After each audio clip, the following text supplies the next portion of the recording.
Welcome to the podcast. Well, I think it's a welcome anyway. So this song is Alien Out from movies.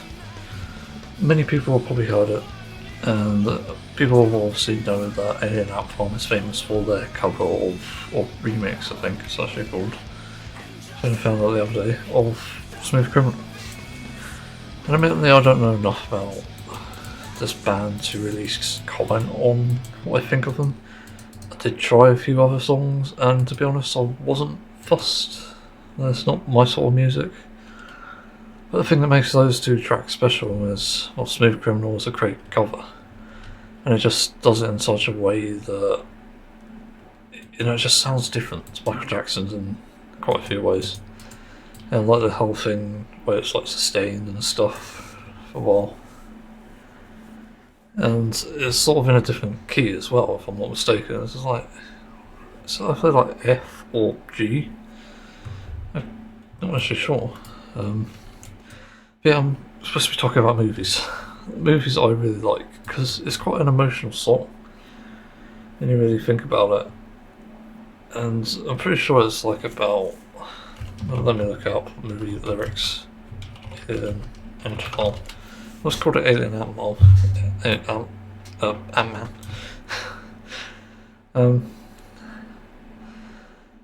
Yeah. It's sort of like bittersweet love, is it? I'm not sure actually. It's interesting. You know, it's such a good track. It came out in 1999. Jesus. And the music video has a few references as well. People have seen that. I can't remember what was in it actually. I know the Willy Wonka one was in it. I do find it interesting that sorry for this nitpick, but the bassist has a 6-string and doesn't use the other strings. Like, only uses like a few octaves, but that's it. Like, huh, okay, sure thing. It's a great use of a 6-string, I guess. But yeah, I like this song. It feels very emotional and it's just very sort of nostalgic as well. It's such a unique sound for what it is. And it's sort of a similar thing with Smooth Criminal as well. But the other reason I wanted to sort of talk about this song was because of another song that I remember from quite a while ago, like speaking like back in 2012, 2011. And this song I remember being, I think, electronic based, and it was also about movies. If I'm not mistaken, it's sort of about a romance, and I do not remember what the song was fucking called. You know, so I think of something like Eric Pride's, or Pride's, however you say his name. But I couldn't figure out, and I'm still looking for it because I'm curious, like, what the hell is this track? Because it's a unique track itself, I think, if I'm not mistaken. Oh god, I just remembered it. Hang on, I think I remembered. So I remembered the song, it's called Cinema.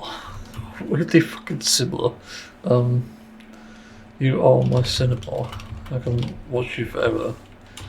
Yeah, what was this anyway? That's probably a bonus track, but Benny Benassi, yes, that's familiar. And the music video itself, similar. Yeah, it's electronic, I'm listening to it now.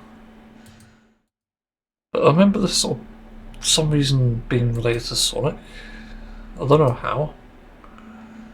I don't know why. It might have been like a shipping and fan fiction thing.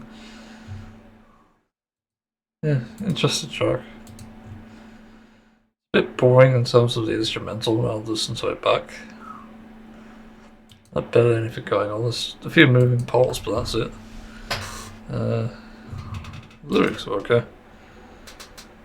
Yeah, there's a bunch of things. Wait, it's just like futuristic as well. Hang on. Yeah, it's like a VR headset but a helmet. You're just playing your romances. What the fuck? Also, like, the exposure of what is the thing, the relationship to I keep thinking of like misandrous, but that's not what that means. Fuck, what is it? Oh, no, it's it's just hypersexuality. Um, like an open relationship, I suppose. We have multiple partners, but that's sort of what's happening here. Yeah, so anyway, it's a random bonus track. I'm not going to play it, but yeah, you can probably look it up. Benny Benassi Cinema. Yeah, I do like this track from Alien Apple. It's great. So for this life tip, life hacking, it's more of a technology thing. It applies to other systems, but it depends on the system. Obviously, with its limitations and non-limitations and shit limitations. That's not an actual one. But basically, I've had this problem in a warm house where my PC just overheats, and there's no way to really control it, to be honest. But it's boring because it means that the components probably won't last as long as they could, and they overheat and make the room warmer, which is not great. And the way to address that is to simply cap your frame rate. Not many people know this, but capping your frame rate can actually really help save resources as well. Because if you multitask like myself and you had a low-end PC rather, this can save your bacon, for lack of a better term. I should say your silicone. These PCs are all made with silicone, aren't they? I could be wrong now, I'll probably embarrass myself. But you can save your silicone if you just cap the frame rates and even lower settings if you have to. Because lowering the frame rate will save resources, it'll mean there's a lower temperature, less usage on your components, and especially if you're playing a first-person shooter where you only need to be, the main uncapped frame rate of your monitor. Like, for mine it's like 170 Hz, so I only need to cap things at 170 Hz for most games. So if you do that, it saves on resources and makes it easier to play the game, as well as solve the problem with the PC itself being overrun and overheating. So I do recommend this option, and I believe it does work with other hardware too, because it sort of works in the same way. There's resource allocation, sort of getting nerdy here, getting down and nerdy, and it's a very real thing. So I do recommend that people sort of look into that, because it can be a lifesaver and even PC saver for that matter. Or a lightsaber. But who knows? Yes, I'd recommend doing it if you're in that situation yourself. Especially if you're in a small space, which I was for a time. Yeah, something. So yeah, let's move on. So, fun gaming facts. Hang on, so that's on my microphone. Okay, maybe it's not an issue, that's weird. Because it has a noise gate on it to stop random noises being picked up. And for some reason it's still playing. Anyway. Yeah, I've got a fun gamer topic to talk about. Briefly. There's not really anything to do with anything else, it's just the house. So for a long time I've been using high DPI mice, and you might be interested to know the reason why. So ever since I've been playing TF2 since childhood, I've always had a high DPI mouse, and this is mainly because I grew up with that sort of thing, because we always had a crappy mouse for it, for my mum's PC, because that's the only place I could play it. And I had to deal with that shit all the time, and I got used to it eventually. Those optical mice are pretty good still. Laser mice are terrible. My first experience with a laser mouse was awful. So fucking bad, I had to give it away. I've always been an optical mice user, and I just generally like it more. Then when I got my own computer and my own room, obviously, I started to branch out, and I started to get proper gaming stuff. I also got a bunch of headphones and whatnot, but also got a mouse, and I can't remember what the first mouse I ever had was. I still think it was like a Dell mouse or something. Yeah, it actually came with a computer, I think. And then I upgraded into other ones. But it sort of taught me that, weirdly enough, there's a lot more to mice than you might think. And I was looking into like the professional gamers and stuff and what they were doing. That was so different, and discovered that depending on the sort of mouse they have, it is kind of different for each person. And they're typically playing at low DPI settings, which is confusing because I found out that I was actually using a mouse at high DPI, because when I was moving the mouse on the screen, it's like, oh, this is actually really fucking slow. Like, how do people play with this? And it turns out people literally do play like that and use a computer like that, which is confusing. So I started to increase it, and I found that my sweet spot was 2500 DPI, although some mice vary for some reason. I think my series, what? It's short for still series, Aerox, which sounds like a air freshener, for sure. The Aerox I've got here, I think the DPI settings are so sensitive that I've ended up sort of making it lower than it actually is, because it's ended up too sensitive. Where is it? I forgot how to check. Oh, there it is, device configuration, there we go. Yeah, but I used to play at 2500 DPI, and for some reason this mouse is 1200 at the moment, it's the same. But it's CPI, I don't know what the difference is. That's weird. It used to be called DPI, dots per inch. So what's CPI? Counts per inch. Oh, okay, so it's measured differently. Oh, so I should have probably converted it. So, hang on, 2000 DPI to CPI. Is that the same? No, just do reverse. I guess let's do that. Convert. That's the same. Okay, fine. Fuck. That's weird. It's definitely more sensitive.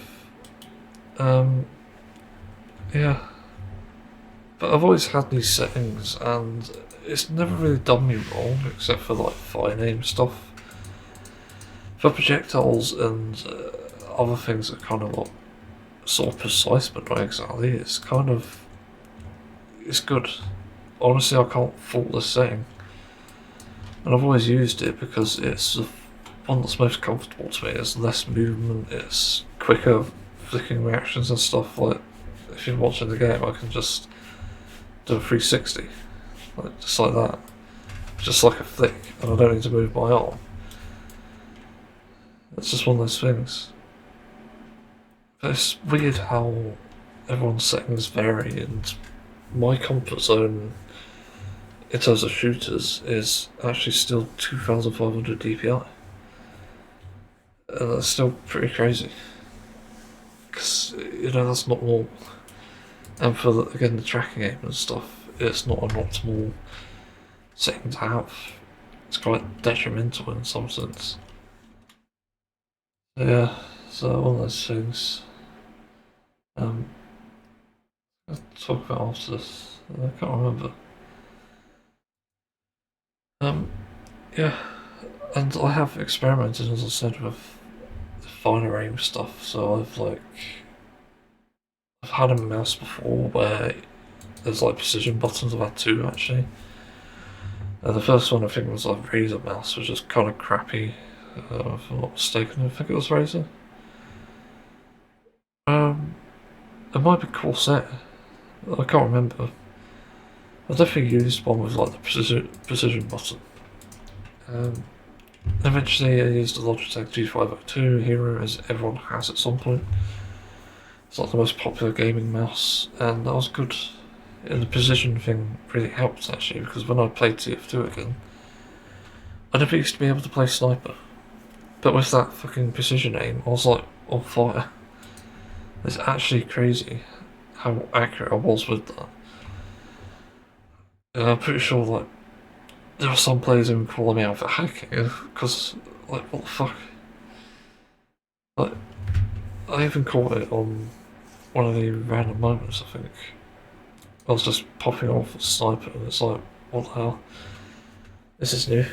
because I never used to be that good, and also it works with like the projectile stuff, the precise ones like Huntsman and in Overwatch. I think I used to use it to play Hanzo. So there's so many different scenarios where that button is useful, but not for the like hit scan stuff exactly. It's just for the those specific bonus, specific classes and weapons. It's just yeah, it's an interesting story anyway. It's not really something I've talked about, which is strange. I'm surprised I haven't talked about it before. But yeah, there's sort of a market for because people like me is having faster mice because that's more important to me, and also like navigation as well. I can still slow down enough to precisely click on things. That's the thing. That's why this DPI setting is a soft spot. It's like the mix between okay, you can go slow if you want to, but you can go fast if you need to. So it just really varies in terms of usage and flexibility. Because that's why it's a sweet spot. The annoyance, I guess, comes when you sort of like switch between settings, and I just didn't want to do that. As I said, I want the precision button just to do sniping and stuff, because my flickering movements were too fast, and because of how precise it needed to be, I ended up missing so many shots without the precision button. So yeah, that's my mouse DPI setting story. So I just had a really rough night. I literally woke up at 4, go get back to sleep. And yeah, I woke up after fucking noise. Right. But it got me thinking about what I'm doing with moving and if I am moving, that is. And it is concerning, but I decided to put the debate to rest and just calculate this, like what is actually going on with this. So I basically wrote down a list of various components that certainly add to the situation and impact it. And I wrote down things like noise, toilet access, kitchen, because there's issues with kitchens, room space, town access, mould, temperature management, spiders, fire safety, internet, sunlight areas, and another issue that I might go into that's there. And I've ranked it based on a colour, and I've got like red as the worst, orange as bad, some different yellow as meh, dark green as good but improvement could be made, and light green is probably the best possible thing. And I had some really interesting results for both places, because look at my last place, it's pretty much neck and neck. But it's not for the same reasons, which is the annoying part.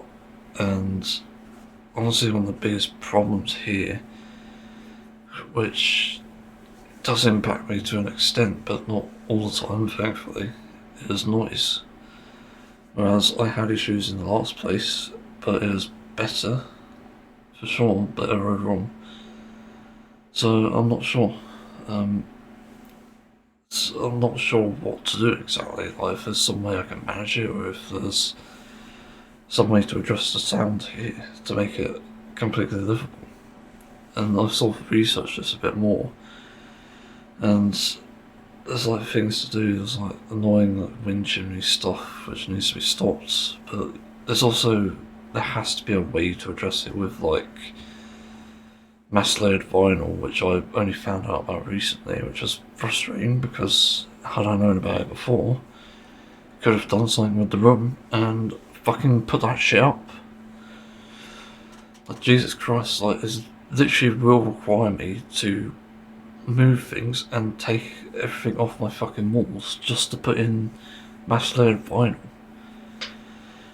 And there's also this worrying aspect that I need to replace the windows as well, because, well, one of them seems to be a bit broken because for some stupid fucking reason people can't make windows. There's literal shit like growing inside it, and I don't know what it is. That ends up impacting it for sure. But the toilet thing is really interesting because, based on where I lived before, it was horrible because of the lack of access, and also the housemate taking like, what, 2 hours in the bathroom. Like, I get people might want to say excrement, no, shit, no, I don't know, basically white out of the pee hole, and yeah, that's fine, but 2 hours, like, you fucking kidding me? Like, it's probably time to change your meds if you're doing that. Like, fuck's sake, that's what I did. And you know, I was in there for much less time, even with the meds. That's annoying, but thankfully with the toilet here in this current place, I'm literally having no issues. Well, except for the toilet itself, which has an issue, it keeps getting blocked and shit, and also dirty, so it needs replacing at some point. And I need a bidet. That's probably a necessity at this point. I've rated it good, but then there's a kitchen, which is vastly different. Whilst we've got a larger kitchen, unfortunately smells linger, and there's still noise issues. It's just fucking annoying. And I ended up dealing with like the smoke detector because that thing kept fucking going off even though there's nothing burning. So I just smashed that shit up. There's no fucking point. You know, it's either my well-being or the risk of a fucking fire. I'd rather value my well-being over that. Mental well-being. Being the other place, I was in smaller space, annoying smoke detector, farther to travel to get to, which it definitely was, and there was less noise, which was the only positive of it.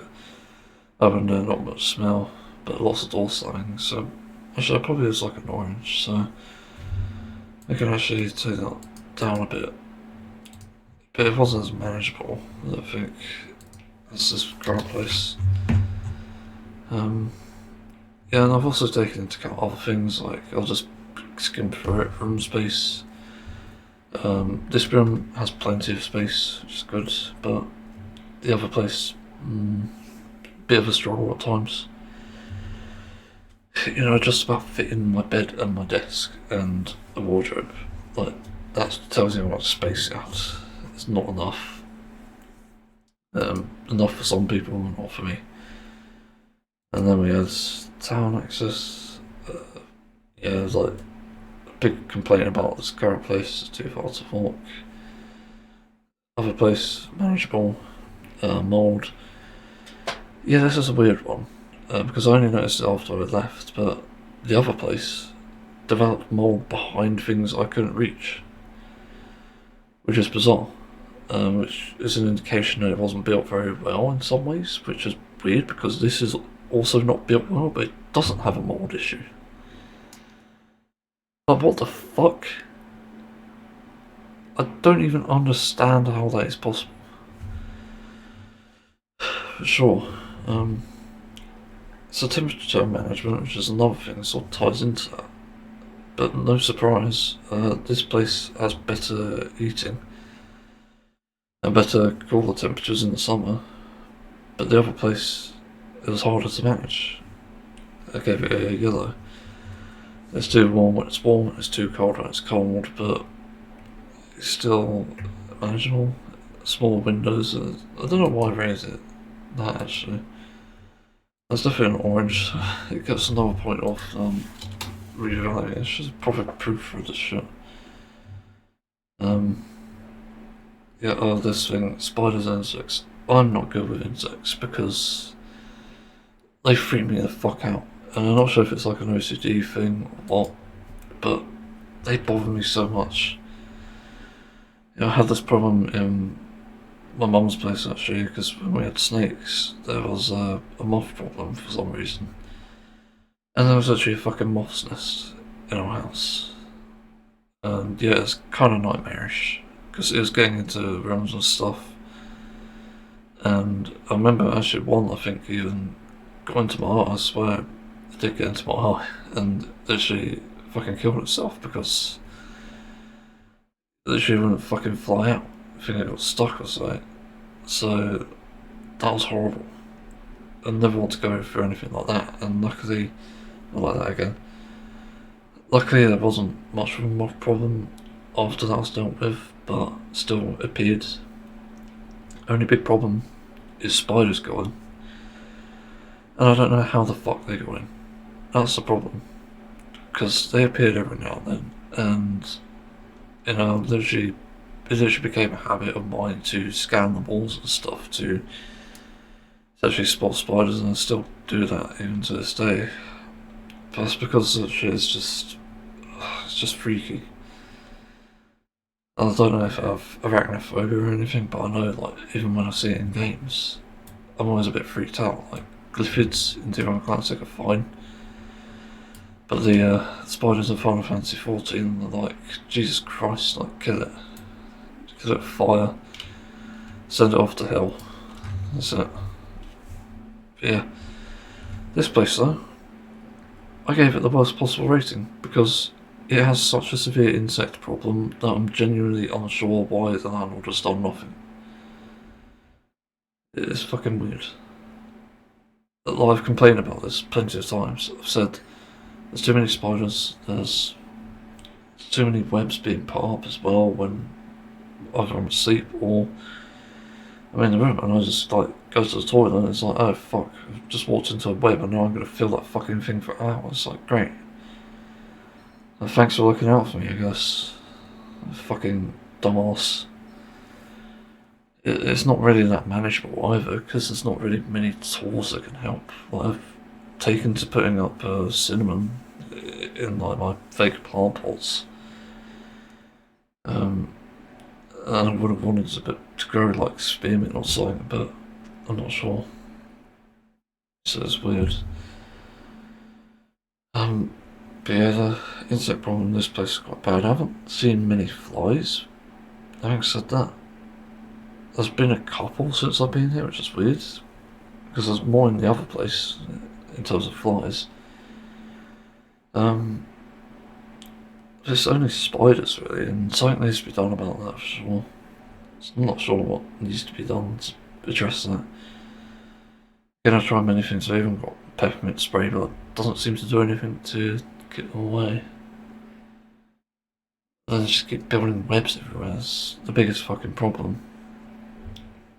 And they're not doing anything. That's the problem. They're not protecting me from flies, so there's no point in having them either. And then they just appear from hard to reach locations, but there's also a problem of slugs getting into the bathroom somehow. I'm not sure how the fuck they can climb a wall to do that, but okay. That needs to be addressed too. Like, again, it just seems to be a lack of shit given lack of shits. So, I don't know. But with the other place, it was less frequent, which is good.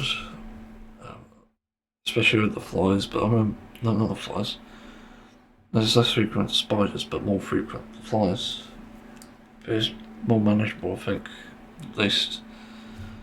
Because some of the flies were actually stupid enough to go into the neck curtains, which didn't allow me to crush them.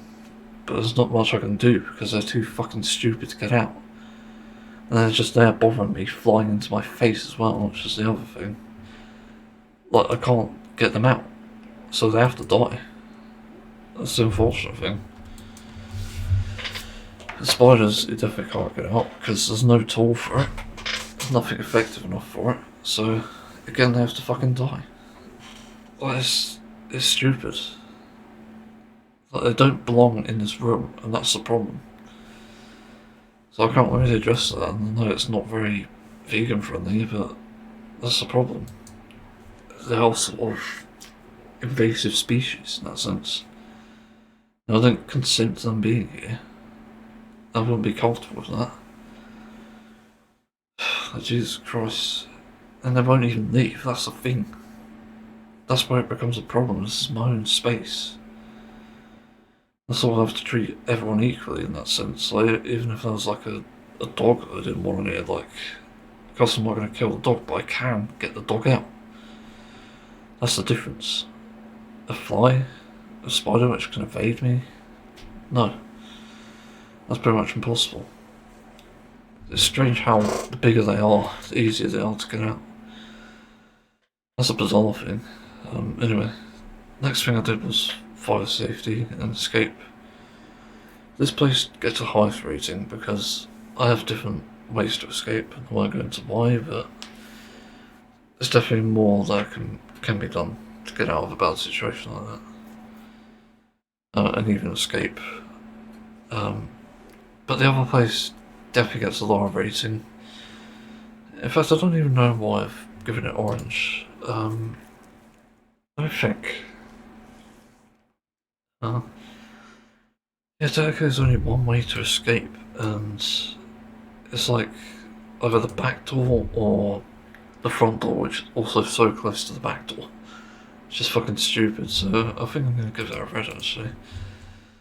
Yeah, that goes to racing again. So that's interesting. Internet, I've had bad situations, bad internet here for some reason.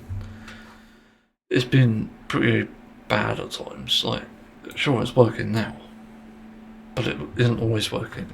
I have not had a single disconnect issue, which is a good thing, that's the only redeeming thing. But it's been laggy as hell, like the doorbell won't connect to it, so we have to replace the router. I've had issues with the other housemate have issues. It's also been having problems with like the Wi-Fi. My phone doesn't always read it. It's just atrocious, and this is one of the better internet providers in the area, which is weird. So I don't know. I don't trust that exactly. But in the other place, it was far better, even with the idiot housemate essentially having YouTube on the whole time at 4K videos. Somehow that was better. I don't really understand why. But if I had to guess, it's probably to do with the router, because this one's shit. Next thing I rated was sunlight, and I gave this place a yellow. And I expect, because of the position of the place as is, there seems to be a problem with like where the sunlight comes in, especially at times of year. I've noticed in the winter it's worst, because it's like directly in my face. Yeah, and I can only really manage that by closing the curtains, but even then I've had an issue earlier where I was playing guitar and the sunlight was just beaming right in through the fucking gap into my face, like, thanks. That's kind of why I consider blinds actually, for time, putting them in the window place. Like, as an alternative, rather than sort of solution. But yeah, that's annoying. The blinds would have helped as well because the window is near my computer. It could have helped stop with some of the like rain getting in and stuff. But I don't know. It's one of those things, I think. So yeah, sunlight, not good, but manageable. The other place had really good sunlight. It did shine on my screen though, which was the only annoying thing, and that was it. I thought the view from my room as well, I forgot to mention that. Like, the views definitely have an impact. I'll read that at the end though. Area, to be honest, this place is dodgy. Because, I remember walking down the road the other day and there's someone fucking like smoking weed right out there in the open. Like, what? Are you fucking kidding me? You couldn't do that around the back? As if that wasn't really enough. We've had problems with fireworks just being put off, set off, even not put off, if only it was put off. Set off at random times of the day, in the evenings, and at random frequencies. Again, this month there's probably been about how many days of fireworks? I could actually look this up because I do keep track of this. Let's see. Where is it? Fireworks. Control F. How many instances of it? That's a good question. Okay. Well, that's interesting. Let's just say firework. 23 results, Jesus. Okay, so this place is actually better than I thought. Because I would have rated that quite badly, but as for recent fireworks, like, hang on, let me just go through this quick. So, 2024, so 1, 2, 3, 4. It's around the same time, which is weird. Similar time, rather. Yes, similar time. It's like the same people are doing it. Okay, that's interesting. So that's what, 1, 2, 3, 4, 5 instances last year. And what about the year after, 2025? That's, hang on, let me math. So it's 23 minus 5, 18 instances. Fuck it, yeah. Yeah, a lot more fireworks in this year, which is weird, and over the course of the past month, there has been how many? There's one back in June, one back in August. It's kind of hard to track this with dark mode not working properly. See, one in June, one in August, then it started in October. And from October to November, there has been how many? 1, 2, 3, 4, 5. No, minus 1, 4, 5, 6, 7. Right, hang on. Fucking dark mode is just stupid on this for some reason. 7, 8, 9, 10, 11. So, doubled since last year. Which is a big problem. And yeah, I'm probably going to still contact the council about this. I'm going to open the fucking tab because that's stupid. But Jesus Christ, I'm going to have to make a noise complaint. That's terrible. There shouldn't be that frequency of fucking fireworks. That's ridiculous. Yeah, it's like fireworks here for some reason, whereas the other place, I don't really recall hearing that many. But it's manageable, and that's the difference, because of the noise here, the fireworks is worse. So the area is, as a result, a bit more dodgy here.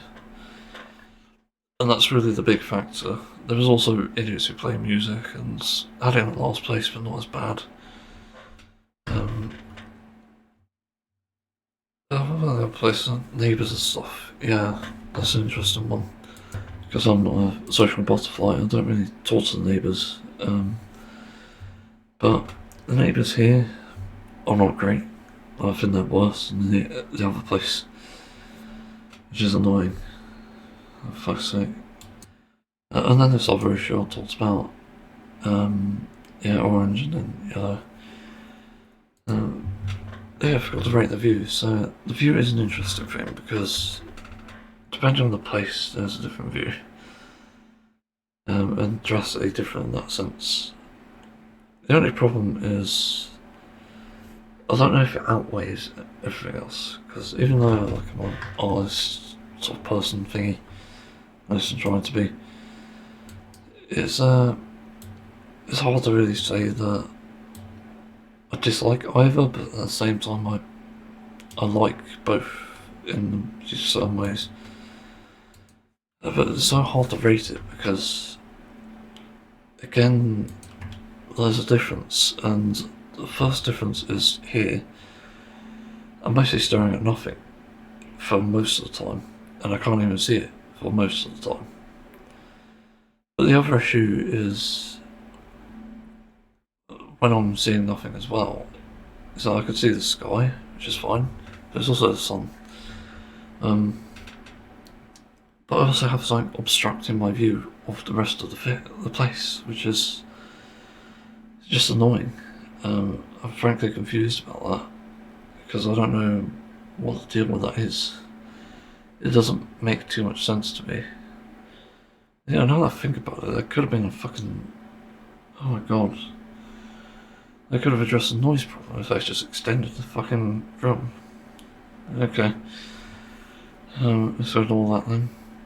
But that could have fixed the view problem. So yeah, like looking outside and stuff, I like to see a lot of detail in nature. And you do get that here. You know, when there is at least... when you go into the kitchen actually, it's nice. There's plenty of nice views here and there. There's a lack of trees where I live for some reason, it's just very fucking bizarre. It just sort of puts me off a bit, in all honesty. I wish there were more trees. Would have made the place a lot nicer to walk around as well. Probably easier to breathe too. But yeah, the lack of trees make it a bit sort of off-putting in some sense. Weirdly enough, it sort of ties into corruption. Apparently, the council here is quite corrupt, which is worrying. Explains the potholes though. Yeah, that's the other thing. The other place had a fucking gorgeous view. You know, I could literally see almost into the other town. That was how good it was. It wasn't a money shot view by any means, but the fact that I could see that far is really impressive. And even though it's just like over a roof, I can still see into the other town. Yeah, so say World War III breaks out, I'll be the first to know. But here I can't really tell. The other thing is I had a nice view of like a sort of local area. I won't say what it is just for anonymity's sake, but there was a nice view of a place there, and I don't think I could fault it. So that leaves the overall ratings for... Let's go with the other place first, as it's the worst rating. It got a 36 out of 65, so that's almost split down the middle. I think it needed a 32 rating to be like halfway, but that means it's good but not great. But this current place is 40 out of 65, which is a pretty good rating, but I think these can be increased with the right addressing of these issues. For example, I've thought about taking down all my posters and putting up mass load vinyl, as I've sort of suggested to the landlord. It might reduce space, it might even absorb some of the noise.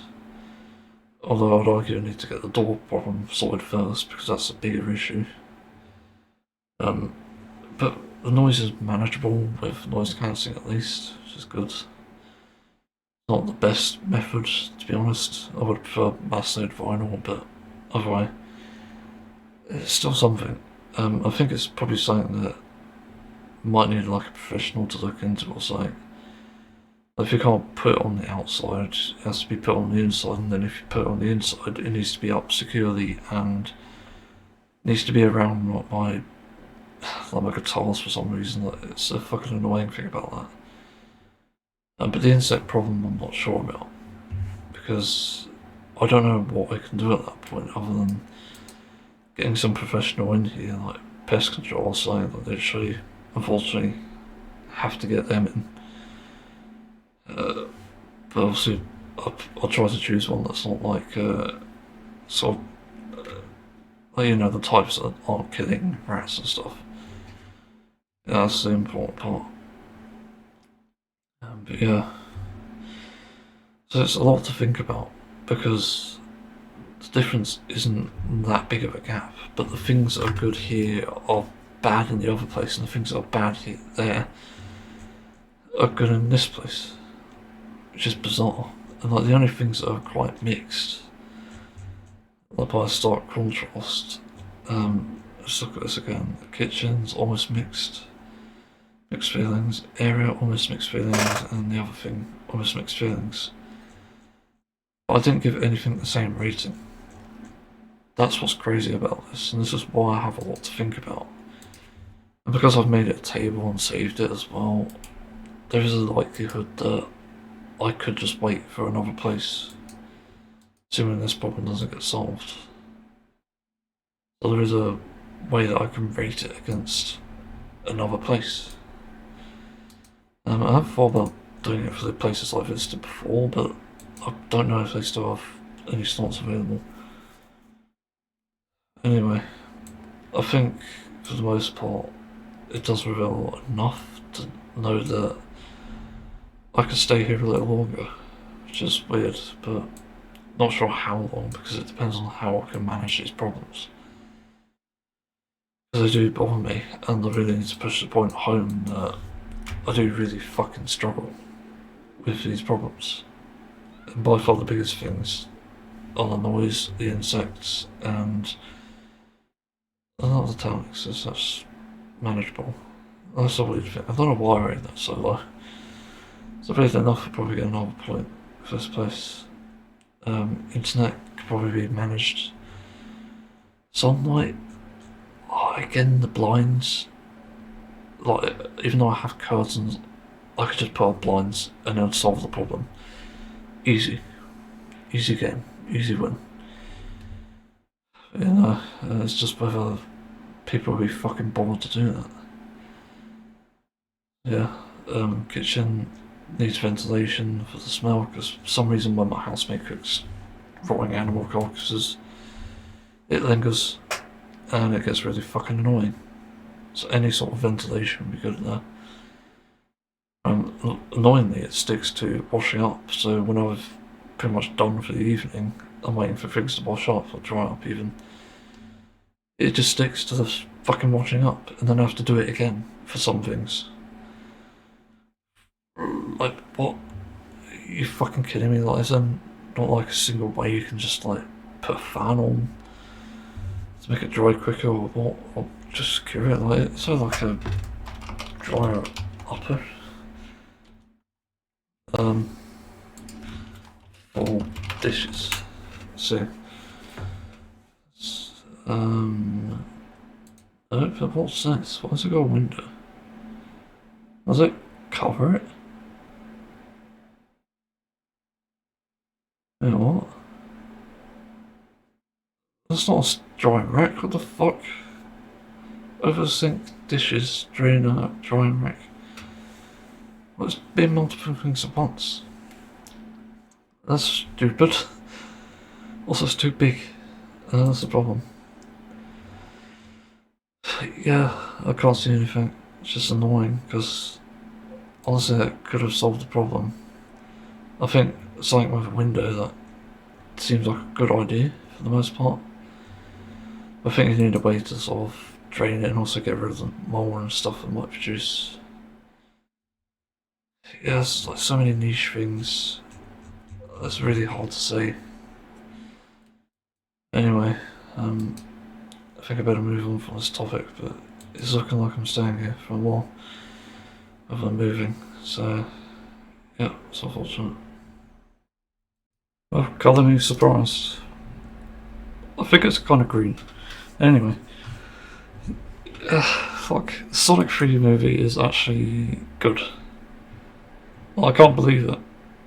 It actually really surprised me. And wait, is that right? IMDb gave it 7.7. Huh. Also came out in 2024. What? Okay, that's pretty crazy as well. I thought it was 2025. But I'm surprised. There's a lot of good things to say about the movie and very few bad things, which is good. The bad things are quite stingy, though, I would call them. So, yeah, I'll have to stop my artwork to talk about this, I think, in a sec. So yeah, I was quite surprised that they made a third one, because I thought, okay, the second one ended pretty decently. Sort of quelled the world of this issue. But it turns out they're back, and better. Yeah, technically they are better. Because now we've got Knuckles on the team, and obviously Tails as well. And Tails, I have to say, is more fucking cuter than ever, which I'm really happy about. It's like was one of the things lacking in the previous movie, where we obviously met Tails. He's pretty damn cute there, but even cuter here. So it's great to see. And he definitely has like a very innocent personality too. Knuckles, as you can imagine, biggest jokester ever. For some reason they make a big guy's dumb. I don't actually like the cliche though, to be honest. It'd be better if he was actually smart, genuinely, because that'd make it a different sort of character. Sort of reminds me of Saints Row in a sense, where they amazingly made a smart and fucking massive character called Oleg. Gotta miss Oleg. Need more Olegs in the world. Yeah, so I made quite a few notes on this. Also noticed his voice changed, but it was only the as we found out all the ground. I'm not going to go through the story. Basically it's Sonic Adventure 2, but better in my opinion. It's got more journey, it's got more dialogue. And there's an interesting twist, and big spoiler by the way, so cover your ears for like the next 6 seconds. Gerald is back, and he's all the way through to the end. So, because of that, that's made it an interesting twist. It's definitely an interesting twist there. What do I add exactly without spoiling this? Well, it has more, as I said, adventure than Sonic Adventure 2, which this is pretty much based on, which is fascinating, and there was like hints of nostalgia here and there, and here for once we got a fucking Chow Garden. It's not what you think it is. I fucking love some of the scenes in this, they're so good. They're funny as well, like genuinely, it's one of these movies you could probably find many details if you look at it close enough. Obviously I wasn't paying too much attention because I was making artwork. I'm still genuinely shocked about this, like seriously, it's an amazing movie. What other than that, the dialogue is obviously good, the humour is really good. Yeah, it's like, Jesus. I'm genuinely surprised, and I will go into the teasers at the end, which are not surprising to be honest, because I actually predicted it right at the beginning. Did I write that though? Don't think I did. No. That's frustrating. Anyway. Yeah, so the story is a bit different, which is good, because as much as I like the Sonic Adventure 2 story, it's different enough that it feels more cinematic. Ironically, it's a cinematic movie. So yeah, definitely have a lot of good to say about it in that sense. It's I don't know how to describe it. When I'm watching the movie, I was definitely finding some scenes were tense, but not too tense. So that's kind of the running theme there. Oh yeah, and I think Shadow did an Akira drift in his fucking reveal. Fuck's sake. What is everyone doing that? So dumb, but okay. And Tails gets called Detective Pikachu at one point. Yeah, I guess that's a similarity. A rat and a fox. Obviously there's tons of similarity there. So meet Eggman again, there's that other thing that I want to go into. It's a great dialogue, there's a great dance scene which also ties into that spoiler, so beware.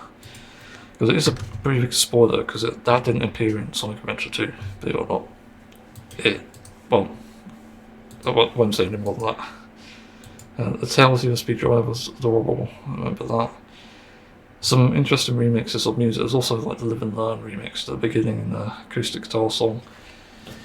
It's a jazz version of Green Hill Zone, and later on we do get eventually Live and Learn, which is great. A lot of stuff there. I will say, the first annoying thing I forgot to mention is Sonic's monologuing is just, yikes, it's cringe. It's so fucking cringe, like, Jesus Christ, shut up.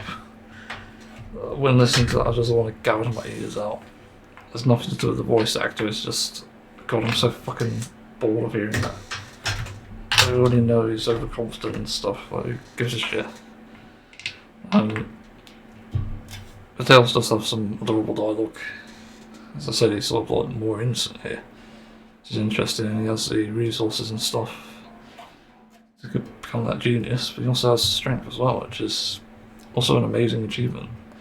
As they actually really did other characters dirty in Sonic, to be honest. These from the stories I remember when I played them. Obviously this involves Shadow, and there's obviously Marie, there's obviously Gerald. Gerald. Is that how you say it, actually?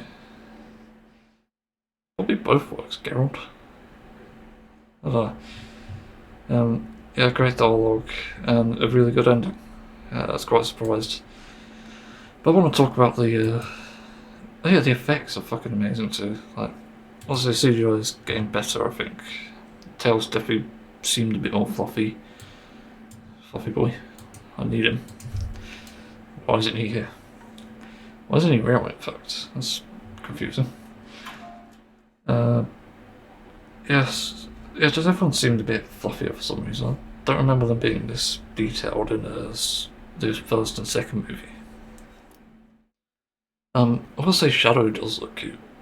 That's a weird thing, because Sonic doesn't actually look cute, because he's sort of got sort of bits that have been left behind from, or kept in rather, left behind from his first iteration, let's say, where there's a major yikes with that. Like, oh god, he's hideous. Thankfully. What's going on? For some reason my music is playing. It's because I'm in game. Sorry about that. It's like you saw nothing. You heard nothing. I can't remember what I was saying now. No. Shadow was more adorable. Yeah. For some reason they gave him like puppy dog eyes and stuff, which is fascinating. Like, I've never seen Shadow like this before. I've never seen Fan like it either. So it's really interesting. Then what happens, obviously you've got the story sort of bits, and there are some changes here and there. Obviously there's more journey, as I said. Well, I say journey, but technically they're both equally as good. The only difference is there's more sort of spectacle in this one, and as I said, there's like a great dance scene. Trying to think of the other bad things.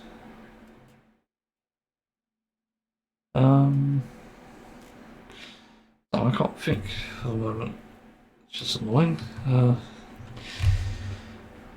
So I don't really know. Oh yeah, that's one of the good things about this actually. I remember now, because the first movie obviously had a focus on humans meaning Sonic, and the second one had a focus on humans meaning Sonic, Tails, and Knuckles. So like, it's actually Sonic becoming more ingrained in the world.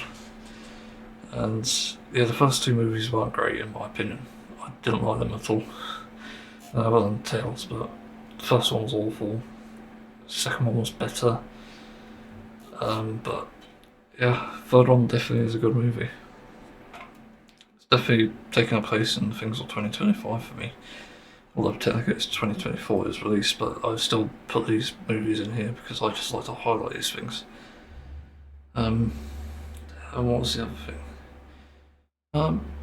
Yeah, the movie length is actually decent for what it is as well, and there's less humans, that's the thing. And there's much less of this fucking couple in there, I can't remember their names sadly.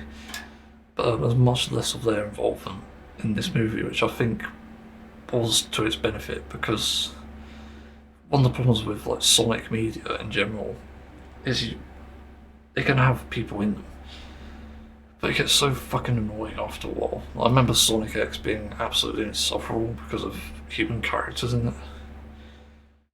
And yeah, I just never want to watch it ever again. I don't even want to rewatch it. And I also remember other series, I think, doing that. If I'm not mistaken, did they do it? I don't know, Sonic Boom was terrible as well, actually.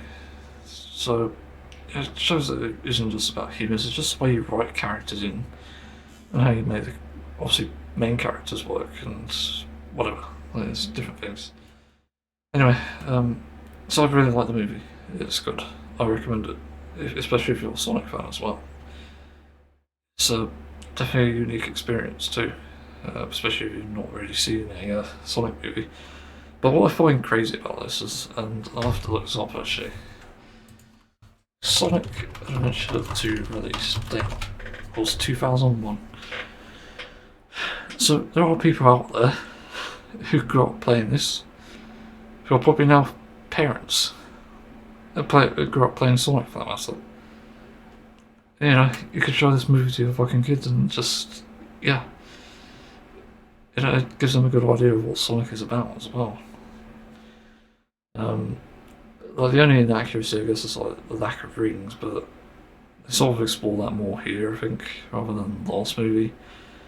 So it doesn't really have that sort of perfect gimmick, but it still makes sense. It gives you an idea of what the characters are about, what they do, and what their story is.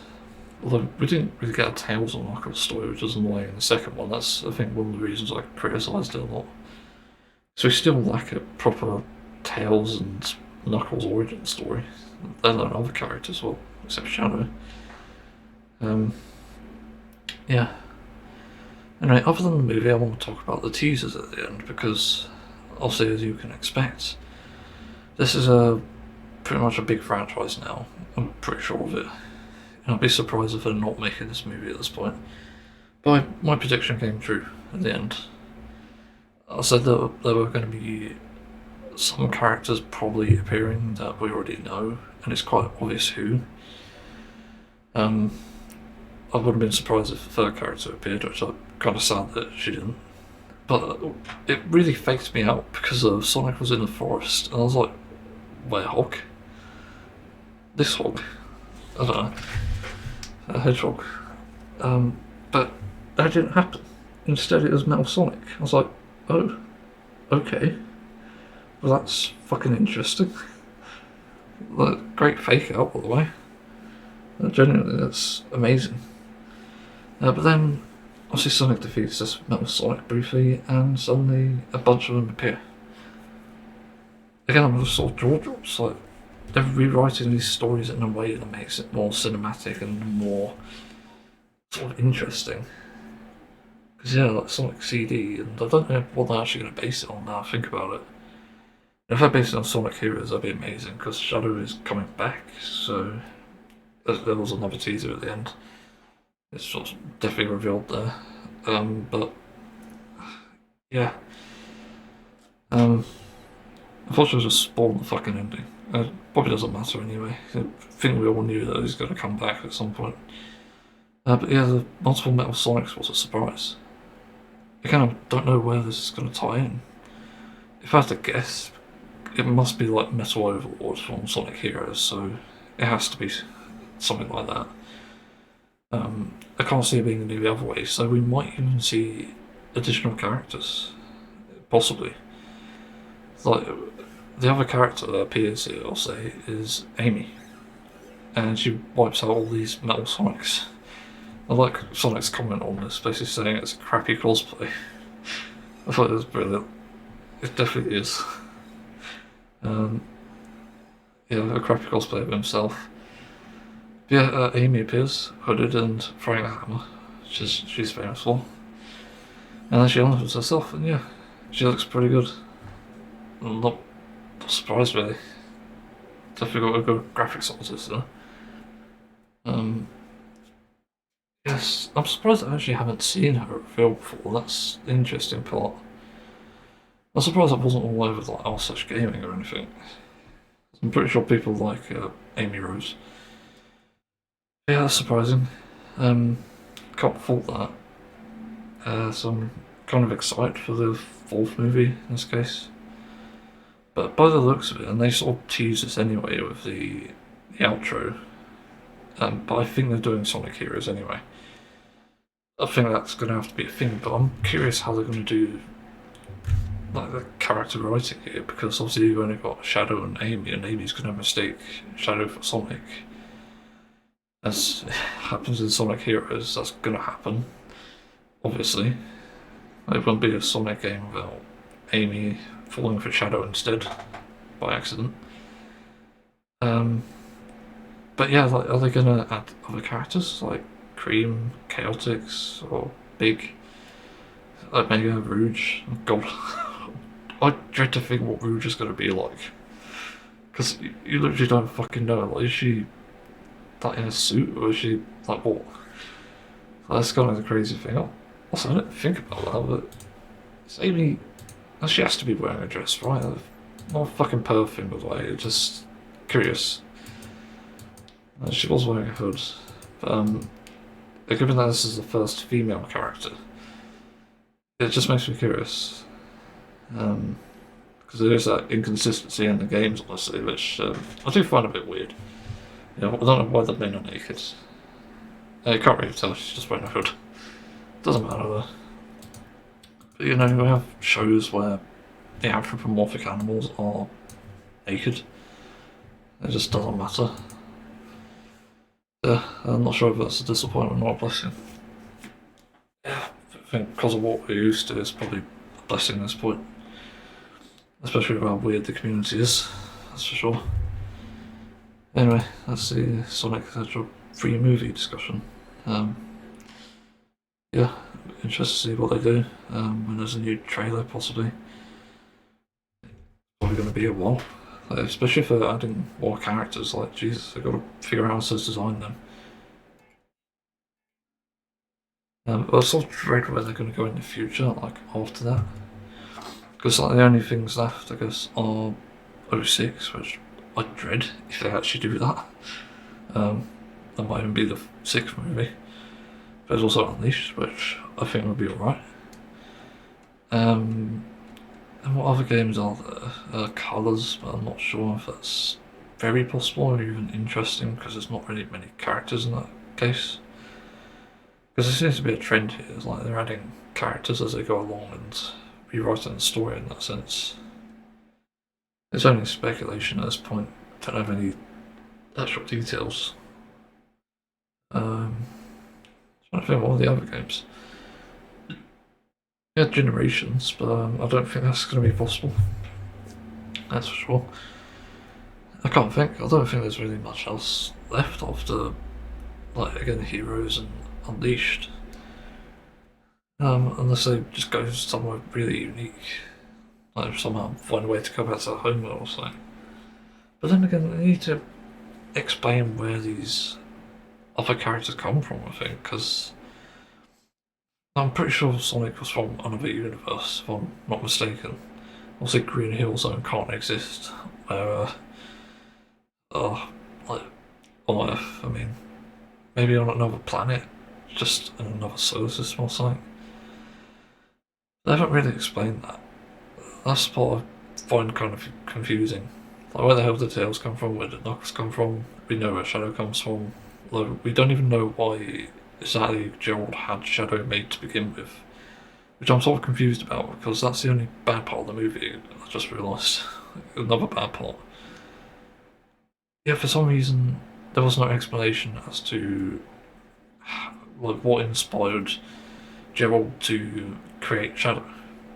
And I don't think that was even explained in the game, was it? So there's a bit of a plot hole there, I think. We might get an answer in the 4th movie, but I don't know. Or maybe I missed something.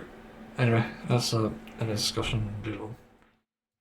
On topic, so sort of stemming from the movie, of all things. What's this Sonic 3 movie I just watched? What if there was a Tails TV show? Because I think one of the most interesting things that could come on that is you can get, like, origin stories and stuff.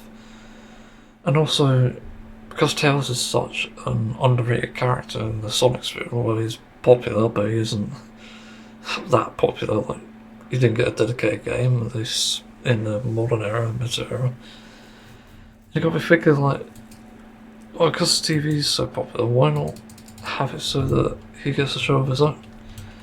Myself being formerly writing things involving Tails or Cream or for that matter, I do have a few ideas to be said, because I've sort of discovered things myself in trying to think like Tails, and those other things can be quite interesting. You could explore his journey to finding technology, you could explore his journey to meeting new friends and stuff, and even where those friends came from. So this is like an origin story sort of, and like you could literally narrate it and say, well, this is Sonic, you already know him. Like, yeah, literally. But I think there's so many good ideas that can come with that. And also, Tails as a character can probably even inspire a younger generation to just explore their hobbies and passions. That could be the message there. And I think it's pretty important as well. There's definitely ways to convey a message, and it doesn't even need to necessarily be a show about stopping evil. It could be a side thing, for sure. But I don't think it could be the primary topic. It could be like solving problems and just doing everything that sort of intelligent people or Sonic characters do. I'm not actually sure what they're called, because I used to call them Mobians in the fanfics, and I've seen people call them that. I've found out it's from like the comics at the time anyway, and that's really why I adopted it, is because there wasn't any other term. So there's an interesting thing with that, for sure.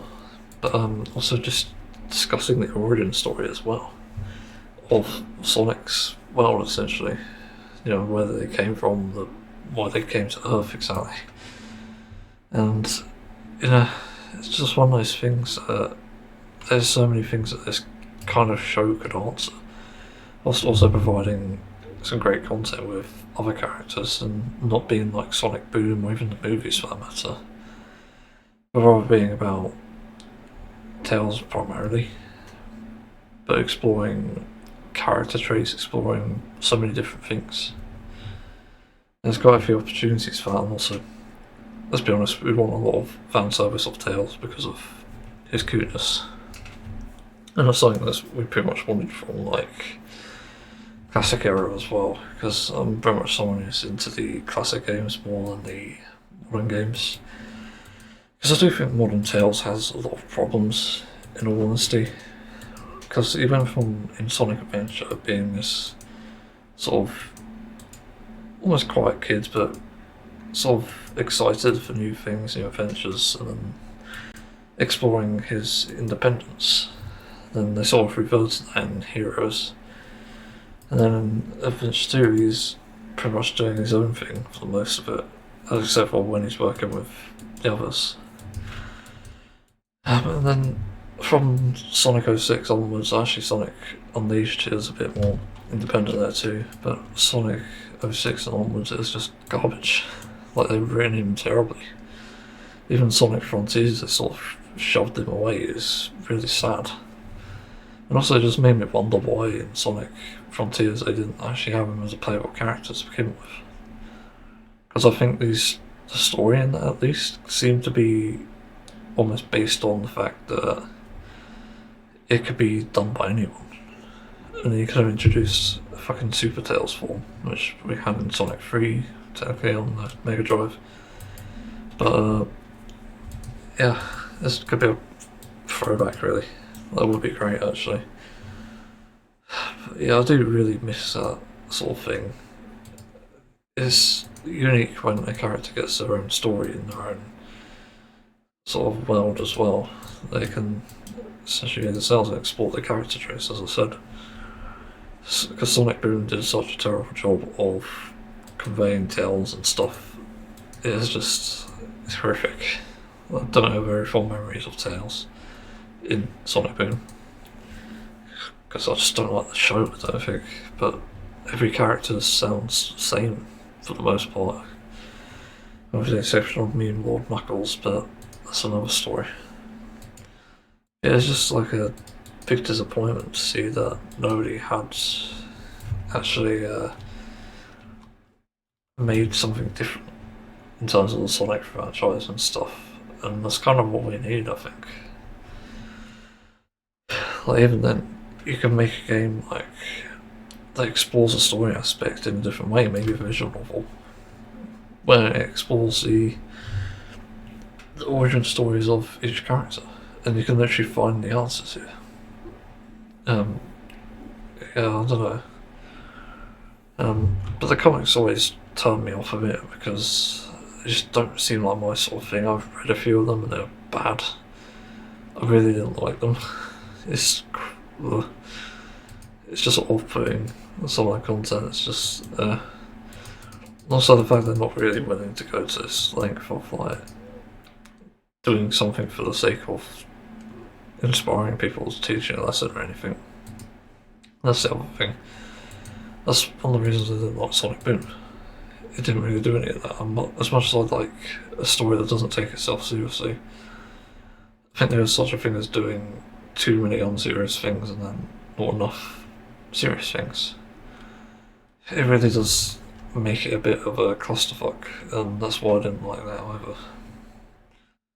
Yeah, not really sure what else to add, but it would be great to have like a Tales related TV show or game. Like pretty much anything at this point would work, I think. Yeah, we need more sort of story on that. Yeah, the things that. Because Tails is literally one of my favourite Sonic characters ever. Believe it or not, it's not my favourite. Like, that's a bizarre thing with this. And that's a real curveball, by the way. But my favourite character is actually a character with much less of a story and appearance. And that's Cream the Rabbit. Again, the sort of character that I wrote in fanfics as well, mainly anyway. But she's cute as well. I'm hoping she makes an appearance in the 4th movie. But she's got such a nature to her that I think in a movie sense she'd be fucking amazing. That she could literally be a badass and a kind of cute character too. That's maybe an overdone trait for some, I guess, franchises or shows or whatever. But it would be awesome, to be honest. I think that would have a great twist. But to have her as a character and also Cheese as well, and Chow. It'd be so interesting. There could even be like goofy moments where maybe she arm wrestles Knuckles or something and fucking wins. God, that'd be so good. I wonder if Amy could do that. That's another thing. And Knuckles just says something like, I can't let feminism win. It'd be so fucking good. My God. You need adult writers to write this, not like people who write adult shows, to be clear. Because I think that's where a lot of these kids shows fails, and even parts of the movie, the dialogue sort of sucks. It's because they're sort of written for children by child writers. Like, it's a bit odd in places. I sort of felt that with the Sonic monologue, and even some of Tails' dialogue actually, to be honest. But you definitely need to have it be more down to earth and less about infantilizing your audience. I think infantilizing your audience is probably a death sentence. And that's the thing you should never do with a franchise ever. I'm pretty sure that's destroyed some franchises. I'm trying to think which one it did though. It's not coming to mind, but anyway. Better move on. Well, I started working on the idea and I got extremely depressed. Like, it's because I've probably seen so much anime and I've also been in a rough state for the past few months. It probably got very fucking sad. But I started working on the Sonic idea and it started innocent. It's like a sort of, they're making a YouTube video as a start. Basically, Tails explaining his life story sort of thing. And I've made this a sort of different type of world to the current Sonics. And immediately it gets very dark. Like, I'm surprised how dark I made it. It's like extremely fucking cruel. It's crazy. So I don't know where to start with that. It starts with a YouTube video, as I said. Well, not really YouTube, but whatever the equivalent is on this planet. Which is not actually Earth. I called it Harter. Sort of a reference to another series I did which sucked. But it's a reference. And basically they're from a different planet, as you might expect, scenario. And Tails starts to explain his story after a nervous sort of intro, not knowing what to do. And sort of Amy and Cream recording it because they're sort of the closest friends of his, other than Sonic, but that's a later story. But they basically grew up in childhood together. Really early childhood, I mean. And in Scenario, they were just trying to get along and stuff. Unfortunately, Tails was a victim of bullying. He didn't have a real mother. That's another story for later to decide on. That's open-ended at that point. But yeah, his mother is like a badger, which I called Kylie. Some reason I just think of Kylie Minogue, I don't know why. It just came to mind. A very stark contrast to what the series would be about.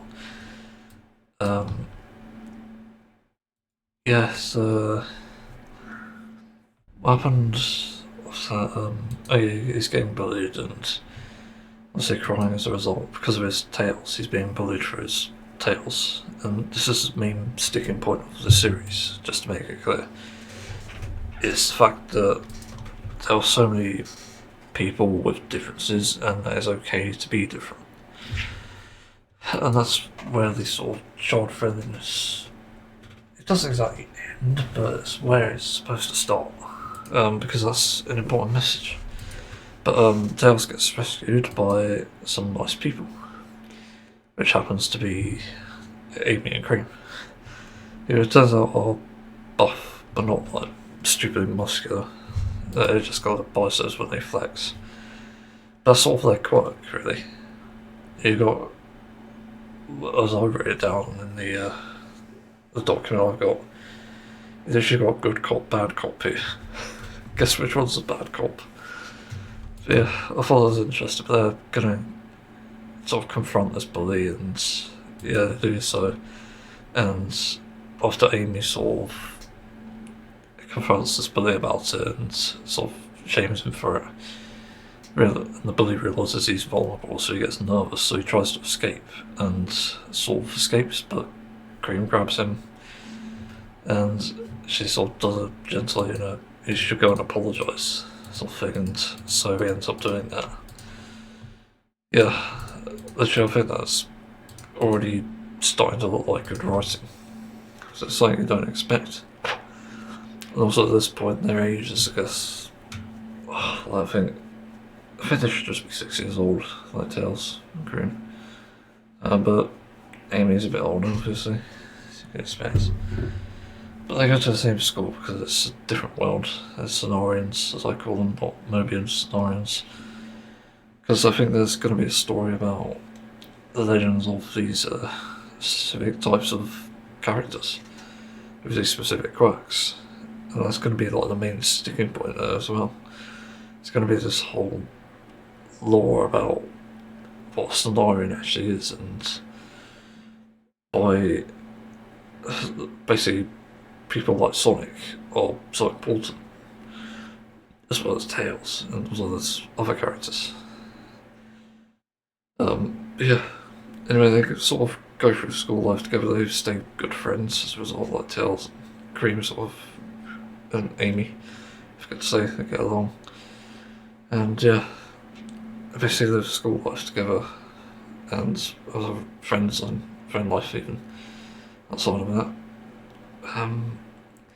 Yeah, there's another thing I wrote. Tails has a good relationship with his foster mother, Kylie, and they basically create things together. They also cook together and stuff, but also create things together.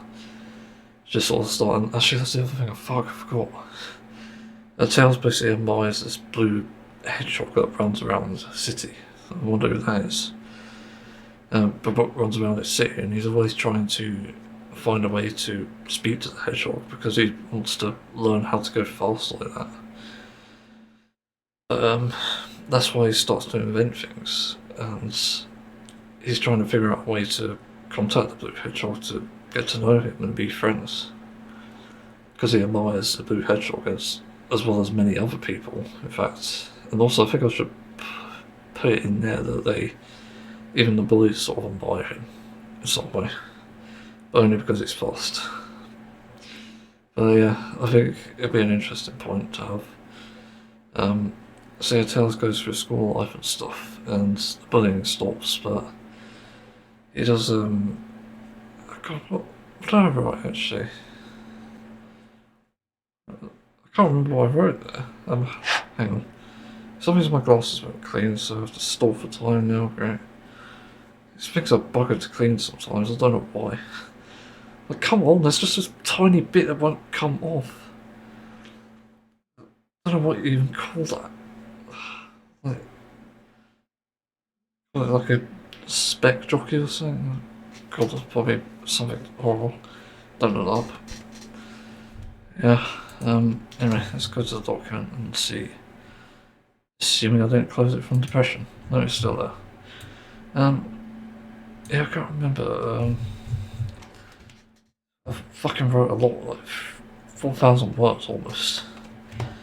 Let's see. Let's go back up.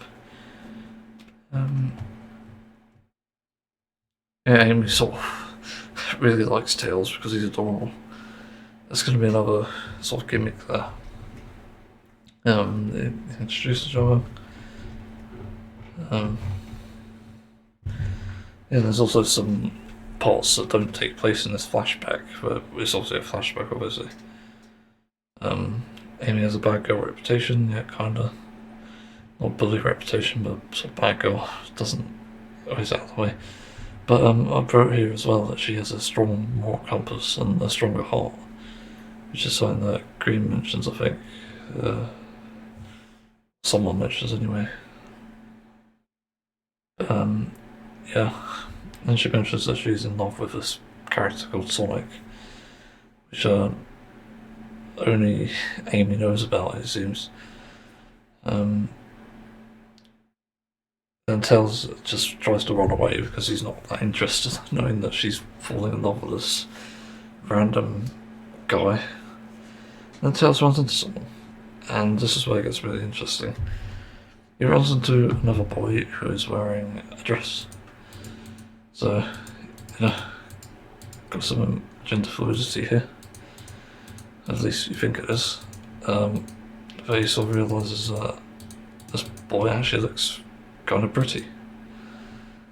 It actually surprised him, and Tails didn't even realise he can feel like that about someone. It's kind of like puppy love, essentially. But there's an interesting story behind the boy as well. Yeah, basically Cream appears behind Tails after they sort of have this short interaction. And Tails wants to meet the boy again. He finds out he's called Dash. I don't really find a good name for him, unfortunately, because he's actually a dog. I forgot to mention that. Dash is a dog. Dash the dog. Yeah, okay. That was unintended, but yeah, that works really well. But anyway, that's the character Dash, and not the last you see of him. But Cream explains they found him in the girls' bathroom together with Amy, and Tails immediately assumes like it's like a bullying situation, maybe that the boy's in there. But then Cream confirms that it's not. He's actually bullying himself. Yeah, like not self-harm, but it's kind of like self-hatred rather. And it turns out it's because he can't figure out his identity. Again, it gets really deep and starts to get dark as well. On top of hating himself, he has to contend with the fact that his mother doesn't accept him for this, but on the other hand, Amy and Cream do. Because they take after Sonic. So there's this whole, again, story arc of Sonic actually has a really big influence in their lives in terms of morality and their hearts. So again, it gets very deep. So it's probably stopped being more for children at that point because it's already quite a big topic to handle. Morality itself, but even then, if you just say it's from the heart, it's more understandable. I think that's more kid friendly. I think that's important because it's sort of another way to say empathy. Yeah, so according to Cream, Dash started to wear dresses to explore his identity, essentially. And that's why he's like that. He started to look more like a girl, I suppose. So that's why that's happening.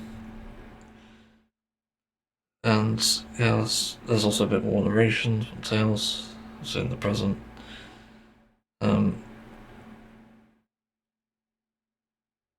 What's this? Yeah, basically they have a conversation on the bench after having spoken a few times. Obviously, there's a lot of things to add if it does become an actual story. You know, big interactions in between and stuff, and sort of friend meetings and stuff. So that'll be awesome. Yeah, and so they end up meeting in the park at some point and sort of have a conversation. And that's just sort of complimenting that Tails is a great mother. And Tails says that no matter what, they'll accept Dash for who he is, boy or girl, which I think is beautiful. And also, it's already pretty much cinema. The next thing I wrote, what's this? Oh yeah, sort of hugged, because it's kind of like a friendly thing. They sort of Tails learnt from Amy and Cream, and obviously Dash probably learned from them as well. So they don't pull away, but then they sort of say like, what does he say? I've got the quote here. Tails like, yeah, like Tails asks like, can we let go? And Dash says yeah. And Tails replied like, do you like me? And then Dash suddenly pulled away and frowned for a moment. So again, a fanfiction sort of memory jogging there. And Dash says, I do. Then Tails says like, wait, what? Is that right there? You like, I think I meant you mean like boyfriend, I said, because there's an interruption. And suddenly the planet starts to shake, obviously jarring everyone, followed by robots in the sky and explosions everywhere and screams of many people. Both stood up, and Dash is sort of saying like, my mum is in the direction of the explosions. And sort of being naive as they are, being children obviously. Yeah, it tells, what happened actually? I can't, why do I write these in paragraphs? I'm so stupid sometimes. It's so hard to read. But, yeah, so after Dash pulls away, Tails says like, please come back safely, I'd love to be your boyfriend. And there's like, two representations in one there. You got the boy romance and you got supposedly a trans person. Also, we don't know yet because he's still exploring, and that's the important part there. It's not forced, it's completely explorative. So there's no harm in it. There's no decision at that point. So that's the important distinction here before anyone says, like, oh, he's sexualising a minor. Like, fuck off. It's nothing to do with it. What happens after that? God, I'm still trying to read this. It's still fucking difficult. I think the ribbon's bothering me in this. I hate how Word sort of handles the ribbon stuff. Yeah, so Tails basically tries to ask what's happening to strangers nervously, who also don't know what's happening, but they don't say. They're just panicking. And so Tails runs back home to check up on his mum. Well, to see his mum actually, because technically he's supposed to go back after the meeting at the park. And he tries calling to her from the other side of this cavern, which suddenly appeared like, not cavern but crevice, I should say. It's only a small one, but still far enough that he can't jump over it himself. Still calling to her, and yeah, essentially, this is where it gets depressing and dark. he ends up having to find the courage and the understanding to basically jump over the crevice to get to the house and find out where his mum is. So he ends up mustering the courage and finds a strategy. Finds out that he can twist his tails. By the way, I'll explain how he essentially makes it to a helicopter sort of thing. He basically twists his tails up and unleashes them really quickly, so it creates an upwards draft, which is something that nobody's actually explained yet, and somehow I've done it. It's weird. Like none of the games have even said that, so there you go. I've given you a clue as to how it could work.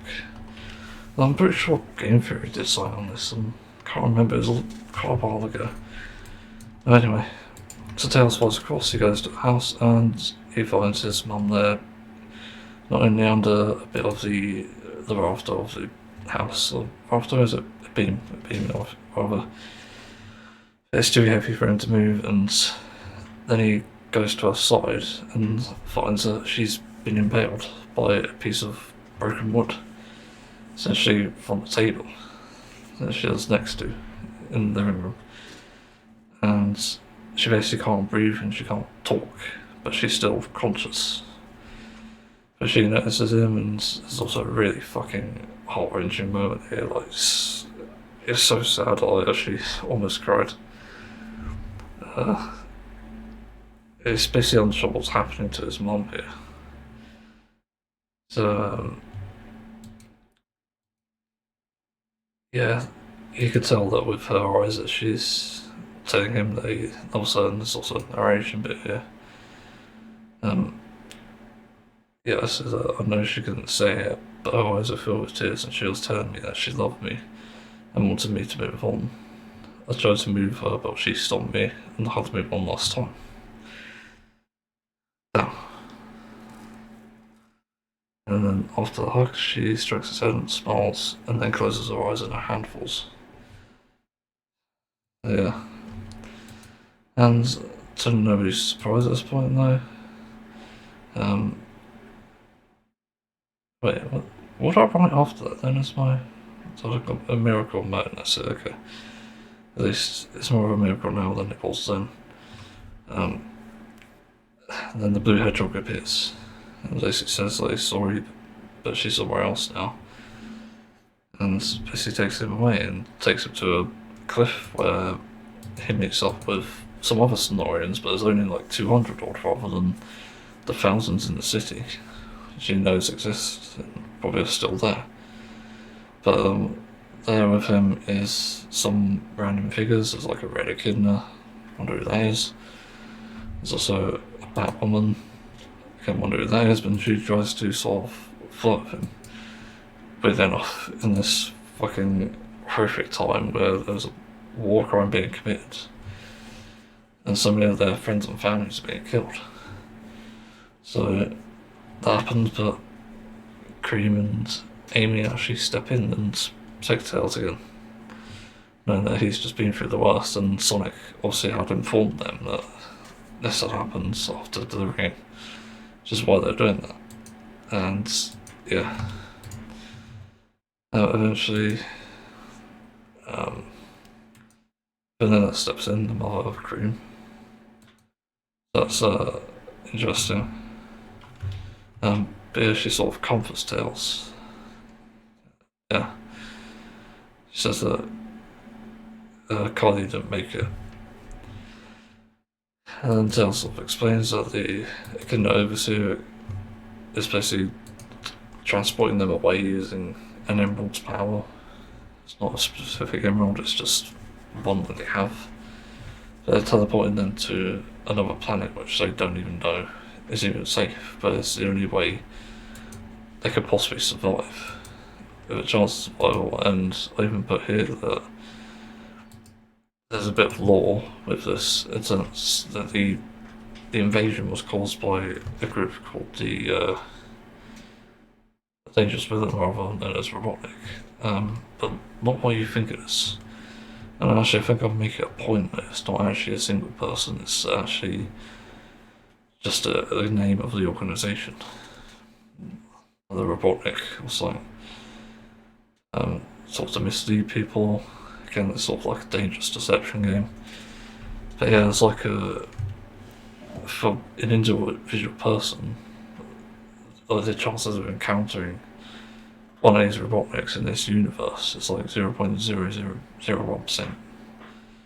And survival is somehow an even lower chance when you encounter them. So they're extremely, extremely unlucky, but then extremely, extremely lucky. Which is crazy. But they get teleported to a planet called Hotter, which is sort of the reference I had, and they sort of group up together before deciding a course of action.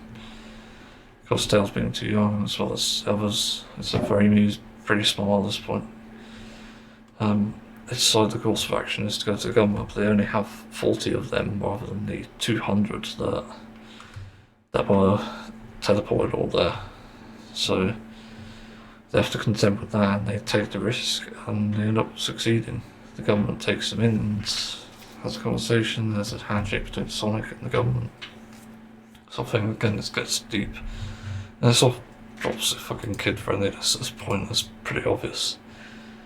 But they agree to give them housing in the middle of nowhere with all the supplies and equipment they could need, and so they could survive out there and do what they want, as they're simply refugees.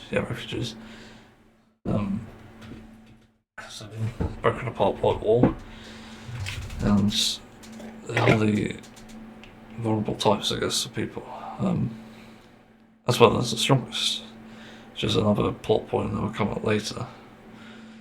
But anyway, they start to live their life as normal and stuff, and there's also, towards the end I'll skip over a lot of stuff, but there's like heartfelt moments where there's Vanilla crying because she's obviously had plenty of losses as a result of this, and Tails and Cream is, living together because Vanilla decided to adopt Tails.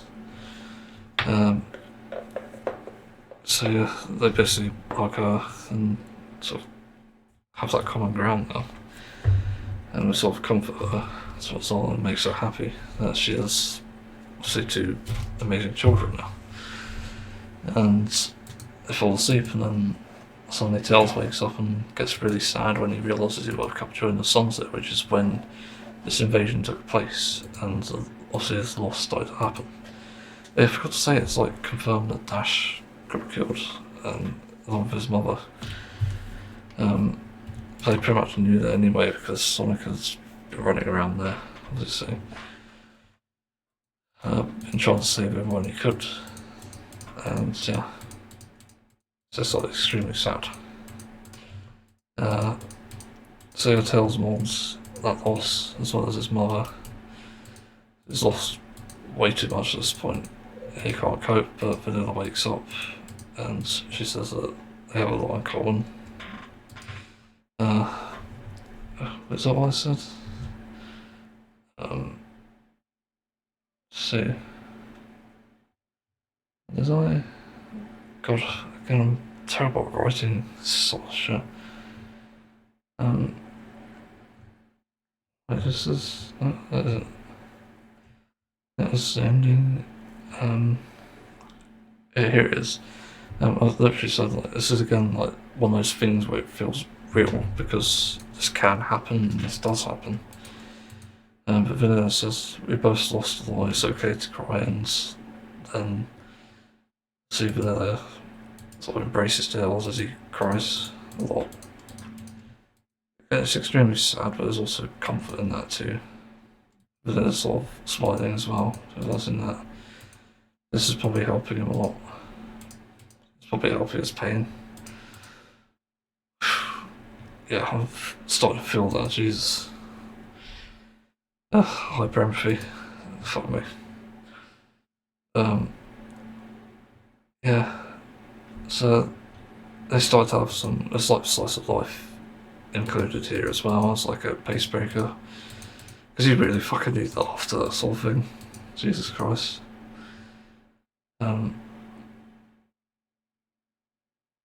What happened here? What did I say? Oh yeah.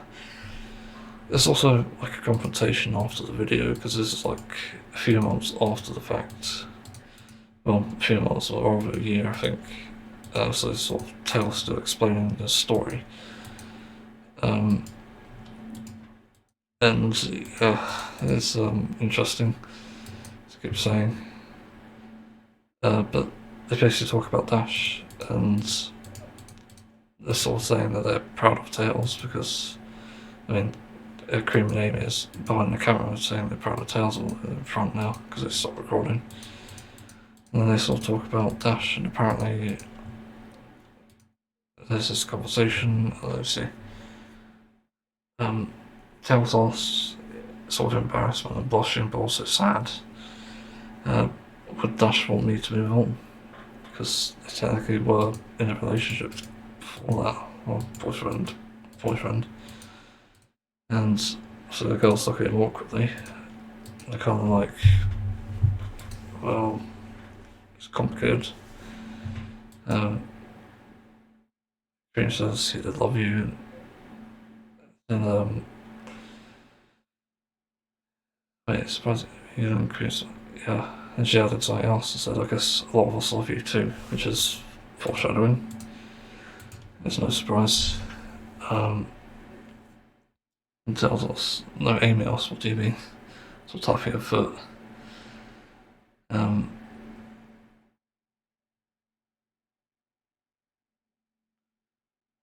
Yeah, it's sort of like an awkward dismissal thing, and yeah. So basically, I admit that everyone there shared a lot in common, and sort of with who they liked and stuff, who they loved, rather. So it's like there's no secrets there in that sense. And then I made a stupid joke here. And Amy mentions, and Sonic said there's no point in focusing on the past which can't be changed. Use it to make a better present.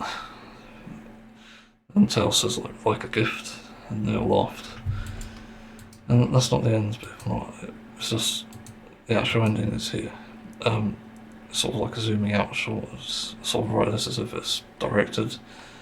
But then we get another narration of a deeper Tails voice. But that's the story of me back then, he says. Sometimes I added something else, but I'm gonna remove that. It sort of goes into a later detail where there's sort of like a time skip, sort of. Not really, but Tails is starting to feel feel burnout and start to feel lonely as well, because he's quite used to what he's doing in life now with being an inventor and helping save planets and whatnot, saving them from disasters and even Robotnik. Because of that, he's taken a toll on his mental health, and he starts to realise that he misses Dash. He really wants him back. Because he has great supportive friends, they're all sort of trying to say that you can't bring him back, and you have to live in the present. But Tails ignores them. He tries to experiment on dead insects who've died naturally and trying to bring them back to life, but he was also working on a teleportation device to travel planetary systems to basically get back to Sonaria. So they try to get back to Sonaria and discover that it's going to be a treacherous journey, but it's only Tails that admits this. So yeah, he just tries to plan on getting there, but Cream is there and tries to convince him not to because Cream's sort of the closest person he has, his closest friend, literally. Yeah, I'm trying to think what else happened. What else did I write? Yeah, but yeah, there's sort of like an argument in a sense because they're quite a bit older now. I'd say like Tails is 12 and so is Cream, but they're definitely more mature. A bit like Amy, to be honest. like present Sonic game Sonic. But yeah, quite a bit more Joe and they're discussing about Zoo, and Cream realises that this could have some very big problems and very big risks, even to Tails' health and even the government on Harta. And so Tails just ignores her and decides to go through with it, activates his teleporter and carries his revival device, which doesn't actually work. So he's literally gone crazy. But Cream then decides that she'll take the dive for him and goes through. Wait, no. No, actually I didn't do that. That's wrong. I don't want that. Actually she tries to stop him, but she dashes past him, but trying to grab the device, and then accidentally trips and falls into the teleporter. So she's now there by default, but she takes the opportunity and decides to find Dash, unfortunately, which, again, this is dark. She goes to Dash's house, and she's waiting there. Tails finds her. She's just standing over two bodies on the floor, just absolutely stunned. And what she sees is even more fucking traumatizing. There's a knife, a bloody knife, in the hands of Dash's mother, and it seems that Dash's mother had killed him after he seemingly tried to save her life. Yep, that is fucked. That is so fucked. That is extremely fucked. That is the fucked. Jesus Christ. That's a lot to take in, and Tails starts to feel sick because he realises that, as they both realise actually, that Dash was actually trying to save his mother, as I said in the beginning. And he was showing kindness and compassion as per what Sonic would do as well. Again, it's that Sonic effect. And so they're just not sure what to do, and again they sort of have a sort of small argument about this. Cream says it's horrible and stuff, and I'm also just going off my memory here now because I can't read this so much there. She says she'll take the dive for Tails by carrying the corpse herself and burying it, because if they get basically blamed for causing a death or killing someone, then she'll take the blame for him, which is like massive heroic. And again, it's like Sonic effects. It's like something that Sonic would do, because Sonic is basically a sort of a big, I don't know what you call it. He's not a philosopher, but he definitely has a good moral compass and a good heart, and he would do these sort of things for sure. And he does have a presence in the series, I'll definitely make a point of that. But it's sort of his beliefs that matter to people, and people realise that he's actually right about this sort of thing. So he's actually a really intelligent character, which is an interesting twist, and again, pretty real, pretty down to earth, because we don't really have people like that. But when we do, they are amazing. You just can't help but admire them all the time, which is what this story is about. Anyway, they decide that Cream still decides that the body is gonna be in her hands, and she picks up Dash and obviously leaves the mum behind. Fuck her. Yeah. And basically goes for Tails' teleportation device and teleports them together. But because Cream is more focused and more determined, Tails is a bit slower, and he ends up catching up with her. She's running across a field to basically take Dash to a burying place, a burying ground in Harta. So basically give him the peace that he finally deserves. Though I do need to write something about going back there and doing the same for others, but that's probably something else to do at some point. I'll make a note of that actually, that's a good point, because that comes after this, it's sort of towards the end of the series as I put this. Use the teleport first back and of course. There you go. Yes, there's a bunch of drama as well with this.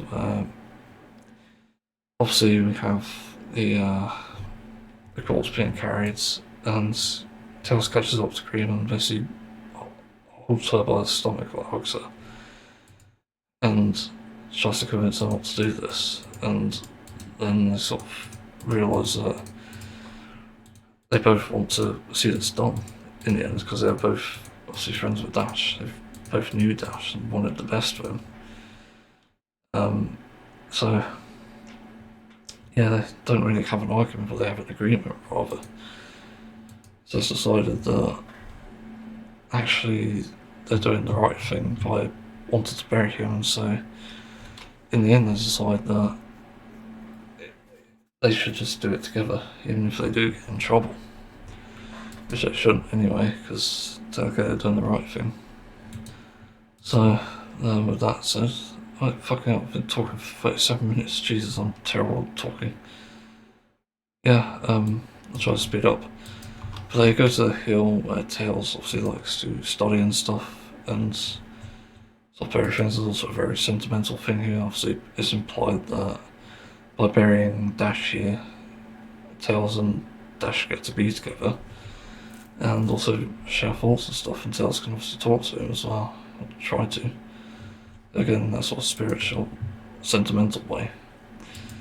It's just again a very sort of beautiful moment. This is taking place during the sunset as well. Again, sort of referencing that sad day, but Tails has gotten used to the sunsets and sort of becoming them in a sense, realizing that actually this is kind of the point where his life started to make him have purpose and stuff after losing so much.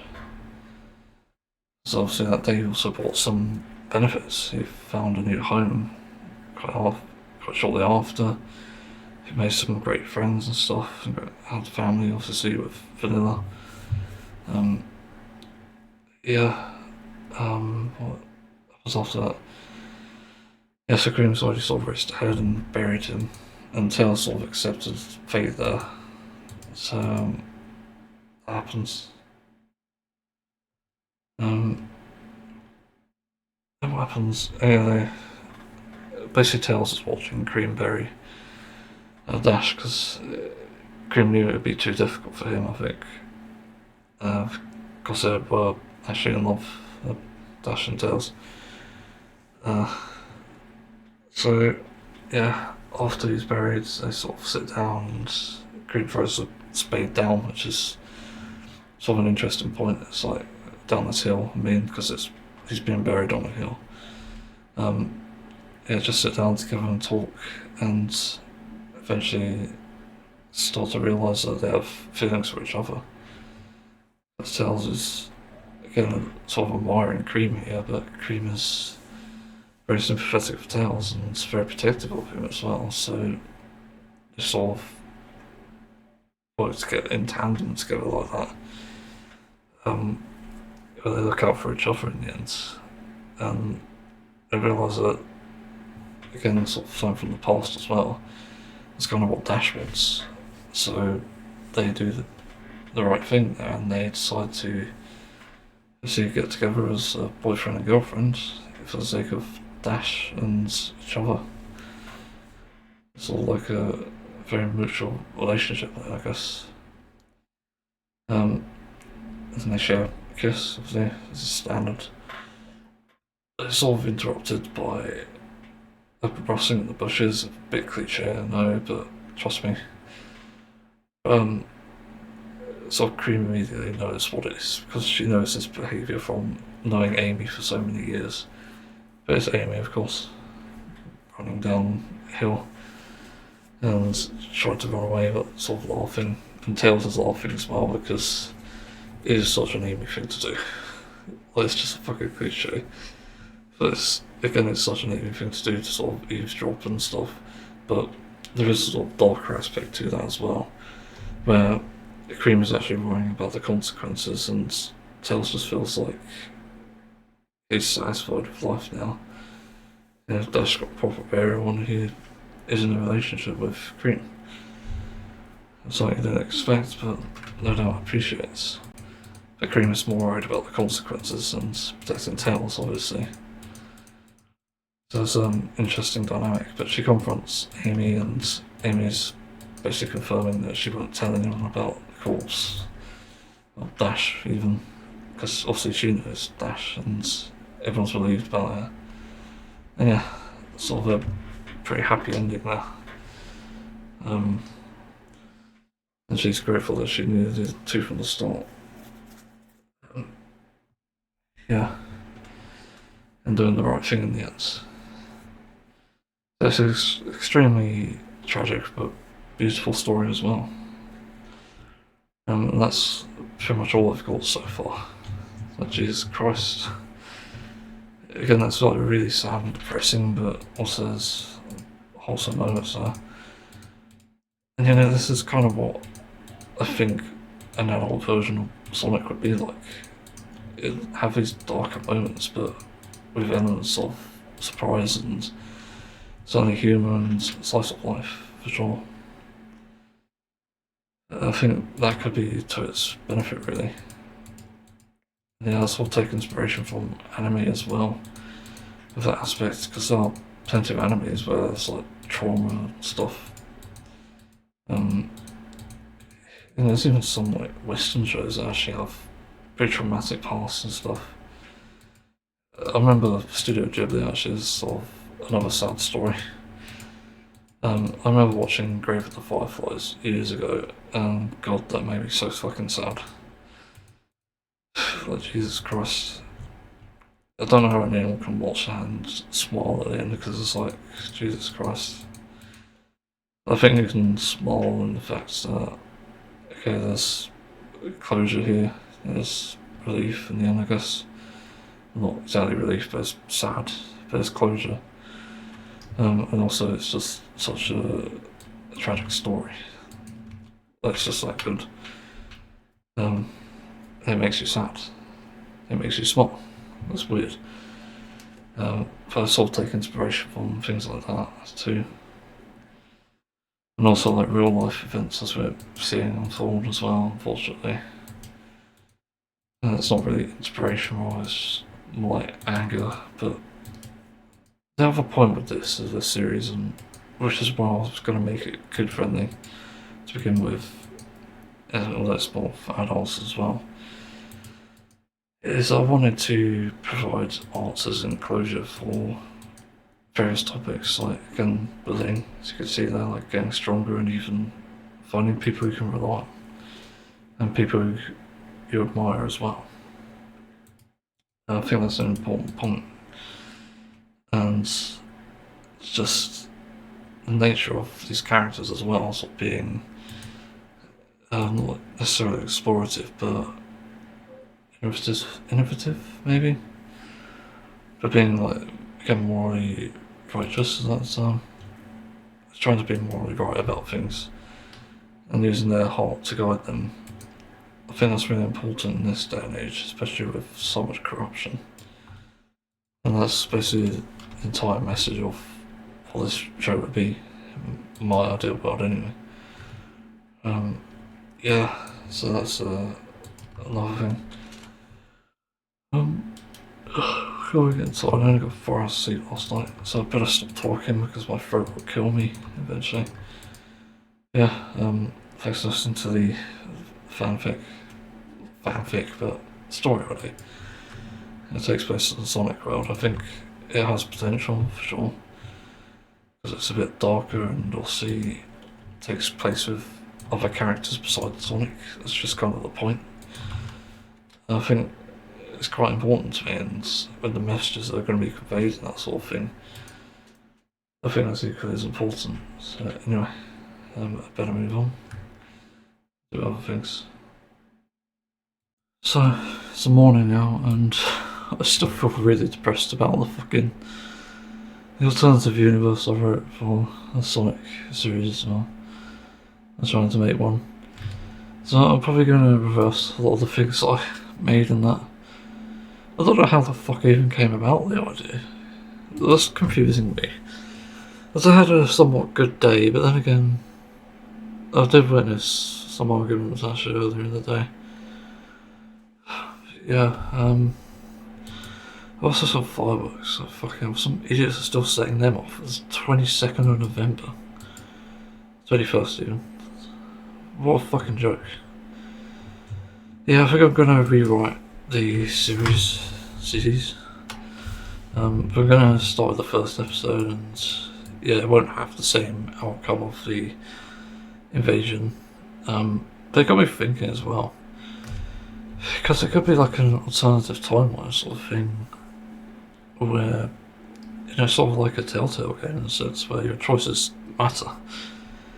And if you choose to walk with your love, it ends up being extremely tragic, or if you don't, then nothing happens. Like, that could be a weird sort of sticking thing there. Yeah, I will change some bits, but I think it's really interesting. Yeah, so I think the series has potential, assuming I can write it into something sort of comprehensible. Is that the term? So I don't know how humans think. I don't know, just something that can really interest people and people of all ages. Because I think there's definitely some interesting moments I could write in here, because I even had some ideas from after saying what I wrote here. I got some stuff about imperfections, and stuff about feminism. There's many different topics I can write about, I think. Just a matter of finding them. And there would be like a story progression, a character progression for that matter. I do think that I can add a very real sort of twist to this sort of thing. And it can potentially grow into something amazing. Because that's kind of the thing that I'm missing at the moment. Like, when my series events of time, I'm not at a standstill with it. I've got so many story ideas. My document has over, 30,000 words? And there's a lot of fucking ideas in that. And really crazy ones at that. I'm even talking about how the universe came to be. There's some crazy turn of events. Events of time. Yeah, it's actually backwards for that, and the name actually came about because of that. Because it's literally a turn of events. And so I decided to do it backwards. Yeah, but to make a series that's more specifically speaking towards children, I think is a good idea, and especially using the Sonic characters who still have a lot of potential. But again, it seems to be ignored. That's the biggest problem with the franchise, in my opinion. So it's just strange. I think that's something that needs to be sort of touched on, I suppose. Yeah, I'll move on because I've got so many things to do. I'll rewrite this at some point. So, the Steam Machine has a drama, and I'm not surprised, but at the same time, what do you fucking mean? So I'll explain, because I've got a defence for the Steam Machine, and this might not age well, let's be honest. But I think there's a very niche thing within the Steam Machine that nobody's noticed, because let's say the prices are going to be stupidly high.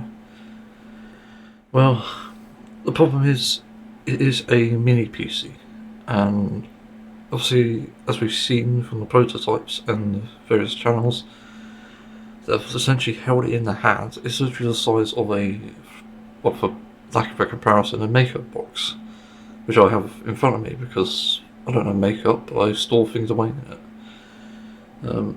I just use that to store things. So the fact it's like that size is impressive in itself, because it's like, a quarter of my PC's current size. I have a Corsair 4000D, I think it is.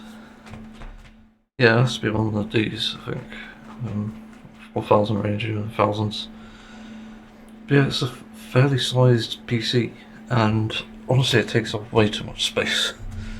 Especially given the hardware inside it. Like, one of the things I was considering when I was looking for a gaming PC, when my other one broke, was literally a tiny PC. It was one of my considerations, but it was too expensive to do. So, even if the Steam machine is a bit more expensive, I think you have to recognise that you're probably paying a premium for the size alone and the engineering that went into that. And I don't know if that's necessarily a good or a bad thing. I will say that.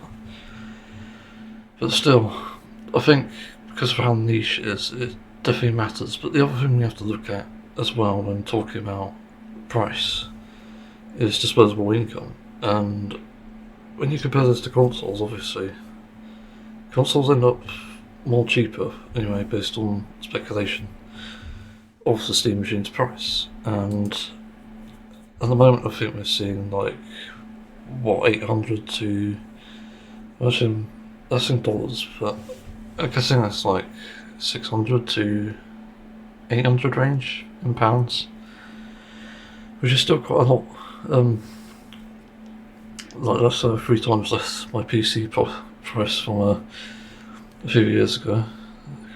Actually, I had to desperately buy this. I don't know why I didn't do it on finance. That's an interesting thing. Because I was panicking about what to fucking do there, buying this PC for some reason, and for some reason I took a loan instead of a fucking finance. Just stupid of me. Like, what? I've managed anyway. I managed to pay it off quite quickly. Yeah, it's just strange to me, to be honest. But the Steam machine still has hope. But I think people aren't necessarily thinking about this all the way through in the ways that they should be thinking about it.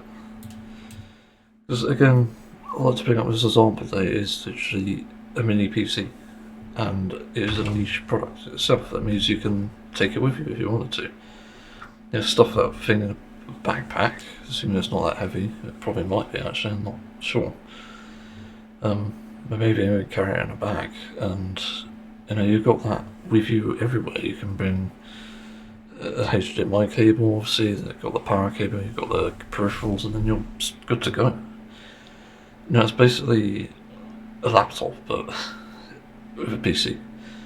It essentially serves the purpose of a tiny PC, which, yeah, mini PCs do as well. There's 2 different types of PCs, and I've got to double check the PC shapes, sizes. Let's see, I need an up-to-date one. No, those are motherboards. You dingus, why are you talking about Google? That's not even the type. Towers. A small form factor. Okay, yes, small form factor. That's the one I'm thinking of. And that's what this niche is, but you can get like these tiny, fit in the palm of your hand PCs. And yeah, again, these are like very niche things, and I think people really need to keep this in mind when seeing the price when it does eventually get revealed. I will say though, Valve are missing a big opportunity here to essentially make an affordable Steam machine. And I say this by saying that what they need to do is offer a version that isn't trying to hit 4K, but rather 1080p. And also make a very good point that this game doesn't run 4K. This game on Steam Machine, I mean, doesn't run 4K. So I think that's important, because I'm pretty sure people are still using like 1080p monitors. Like, I'll just Steam survey a resolution size. So Steam survey October 2025. Okay, what the fuck is all this? Where's the resolution in this? Primary display resolution. Let's see. So, some of these are widescreen. I don't think they count exactly. Well, they're still 2K. So 4K has gone down by 0.18%, and that's 4.65% of users using 4K. then we move on to 2K, which I'm currently using, and it's gone down 0.59%. And that means 19.93% of users are using 2K. 1080p though, to nobody's surprise, 53.45%, and it's increased. That tells you a lot about the cost of living crisis, doesn't it? And nobody can afford a fucking 4K or even 2K monitor anymore. It doesn't surprise me. And then we've got somehow an increase in smaller resolutions as well. Like going from like 1050 down to like 800 and even... Wait a minute, why are there two? Okay, there's different aspect ratios, that's weird. But yeah, it's very interesting, but there is a sort of other increase, but it's not much, 2.82%. With a 15% increase, so that could also mean that people went from what 2K to this, but not necessarily, or even 4K. You know, that's the problem. And then people who have multi-monitor setups are in 51%. No way, that's wrong. What? It said 51% on there. What? The most popular one is like 1920 by 1080 for both monitors. And then the percentage in it, oh, it's within the percentage, yeah. Okay, so that makes sense. Yeah, the percentages of who uses multi-monitor, which is 51%, 42, and it's down by 0.06%. Not a massive decrease. But yeah, I think the trend in an increase in 1080p is probably worrying. Because that does mean that hardware is essentially being, I don't know, not shitified, but because of the cost of things, people are having to buy it cheaper. And again, that doesn't surprise me. And you have to also remember with the Steam machine, this is the other point, which I'm surprised I haven't seen much of. You have to buy everything else that comes with it, which you have to do with a console. But with a Steam machine, it's going to cost you upwards of £1,000 probably. Just get everything you wanted. You know, a monitor, a Steam machine itself, the peripherals, you don't want cheap peripherals, and you also need the game. And depending on the game, that could cost anywhere from what, £40 to £60 at once. Yeah, that's definitely concerning. So it does add up in the end, and it's pretty much all about disposable income at this point, because the cost of living is, as we know, it's getting worse and worse, even for people like us in the UK, believe it or not. And without that, we essentially will struggle, because the world is just a vampire. It's sucking us dry, and we don't actually have many ways to fight back. And financially, we can't exactly live a proper life. It sort of brings into question, like, things I've said before about politics.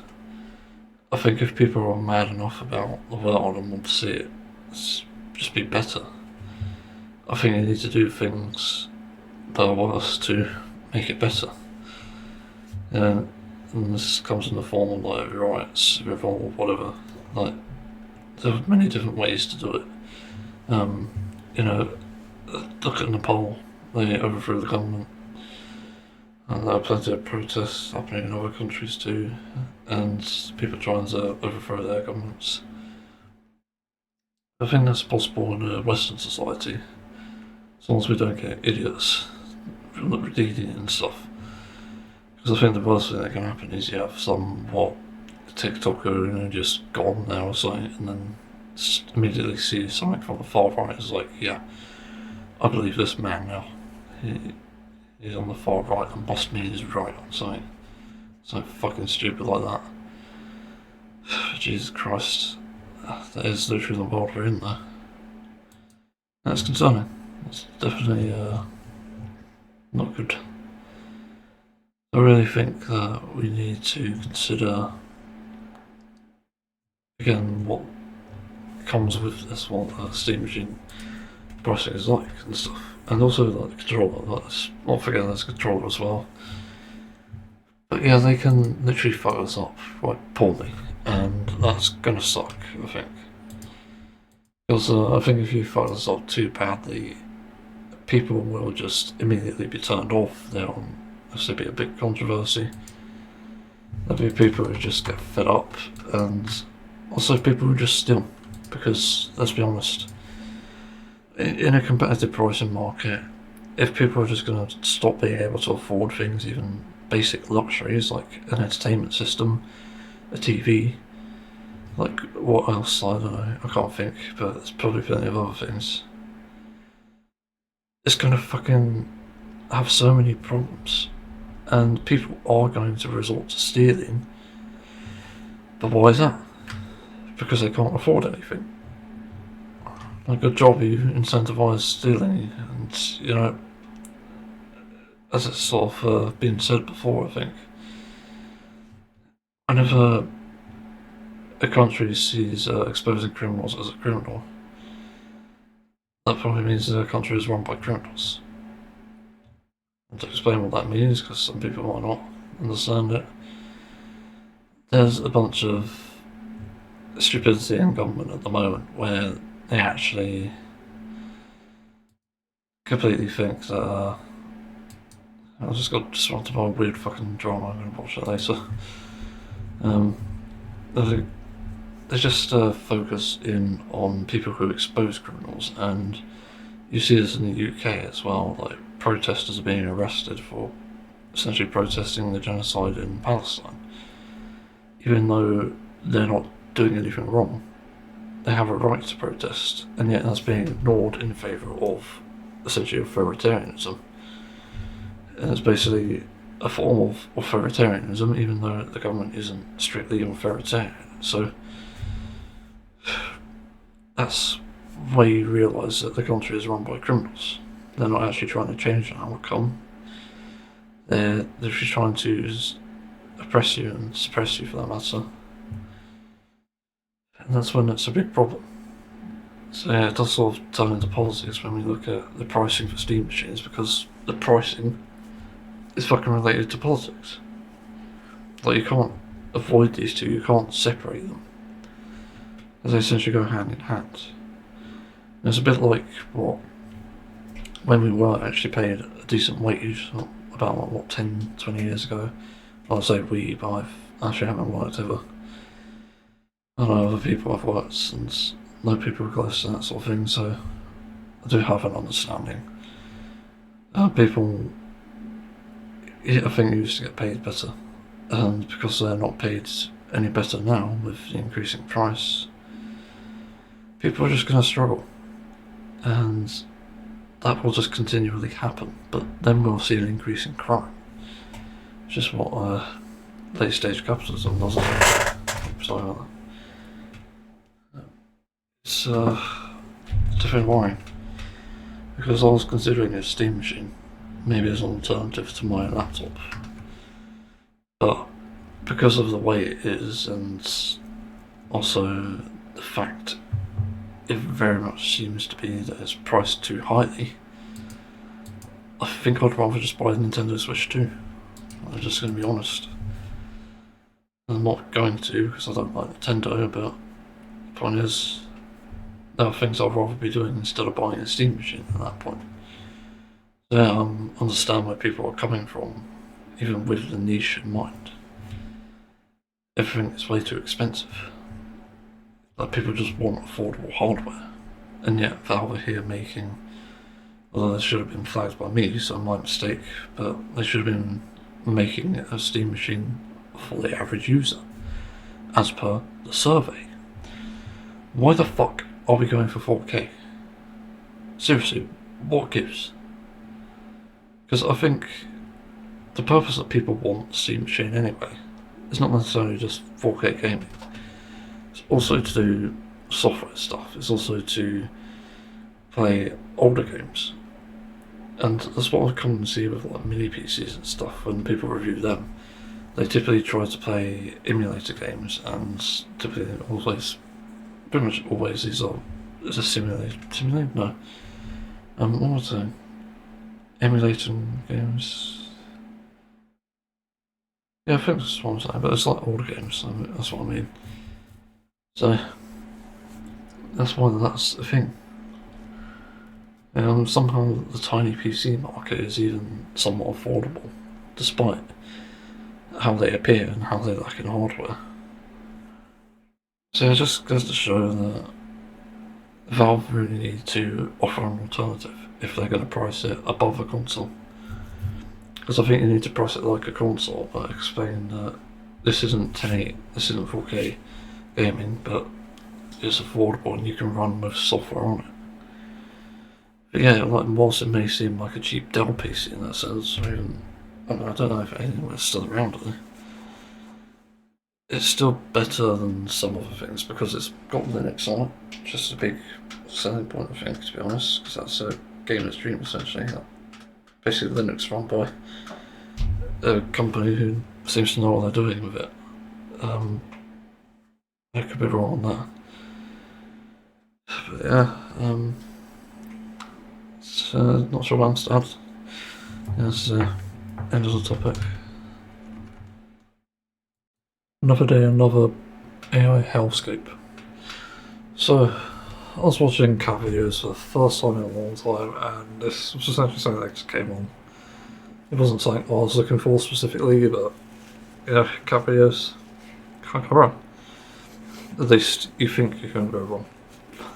Turns out they're all wrong now, because they're primarily AI generated.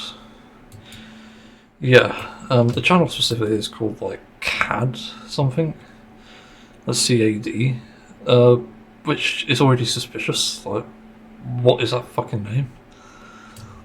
Although it was in caps, like C, capital C, normal A, then capital D. So it could mean something. But the main problem with this is you can obviously see when it's AI, and I genuinely don't understand how people don't notice it. It reminds me of a cat video I was sent a few weeks ago, maybe a few months actually, which was concerning. And the video in question involved essentially a cat sort of freaking out and then just going around destroying a bunch of things. Problem is, it had the Sora trademark logo on it, so it was obviously AI. But these new ones don't seem to have any sort of trademark, and as a result, or watermark, I should say, not trademark. As a result, you just don't know if they are.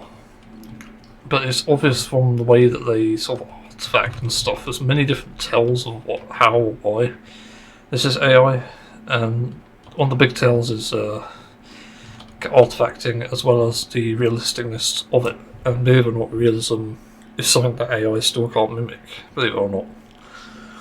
Because I've seen attempts of it, but never does it mimic it.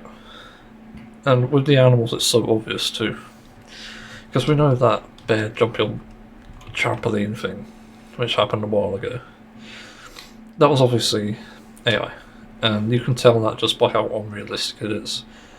Firstly by the bear getting on the trampoline, and then secondly by testing it out, and then thirdly by breaking it suddenly by doing the same momentum.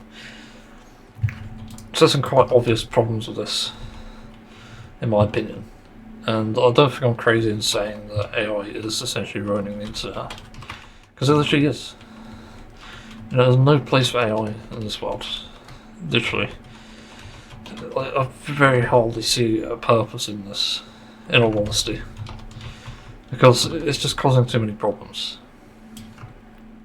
It's just crazy to me that people are still sucking it up as if they shouldn't be worried about this. Like, are you kidding me? This shit is going to destroy us. It's going to tear us fucking apart.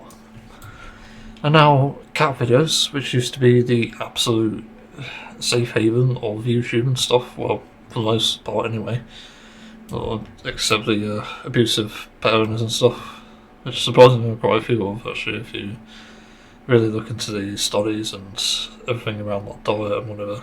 But that's a different story.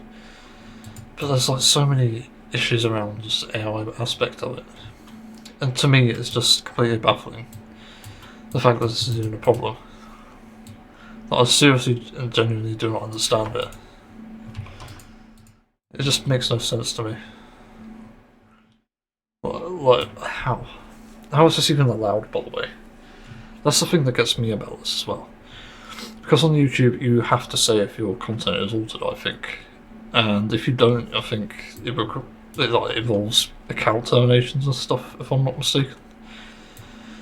But I think there are probably not enough strict rules on that, because the fact this channel exists and is posting cat compilations with, to be fair, a mix of real ones, they're posting it with fake ones as well. Nobody's even pointing this out. Nobody's even sort of bringing it up, I don't think. I did check the comments. But it's like, fucking hell. Like, what gives here? It just doesn't make any sense to me. I seriously don't understand how one safe place is now flooded with AI. Like, this is one of the problems that we were going to see anyway, that we warned about.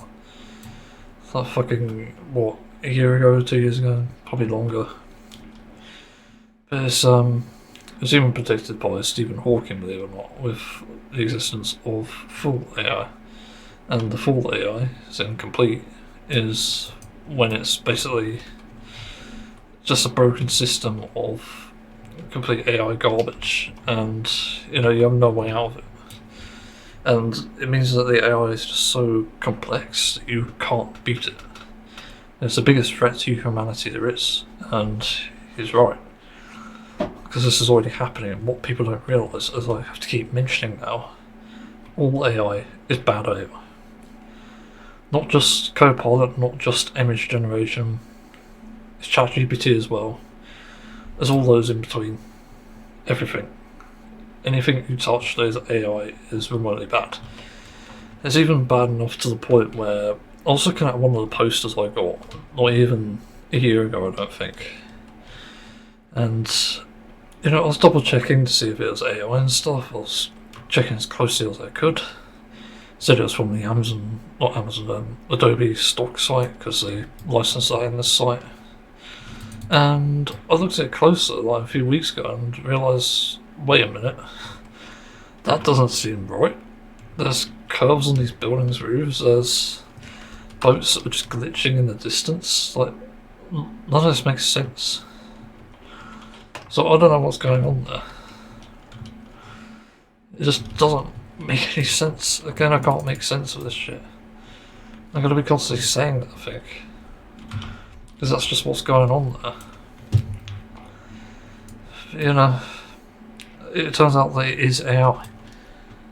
I can't confirm it on the site, but looking at it, it is very much fake. There's no fucking way that this is real.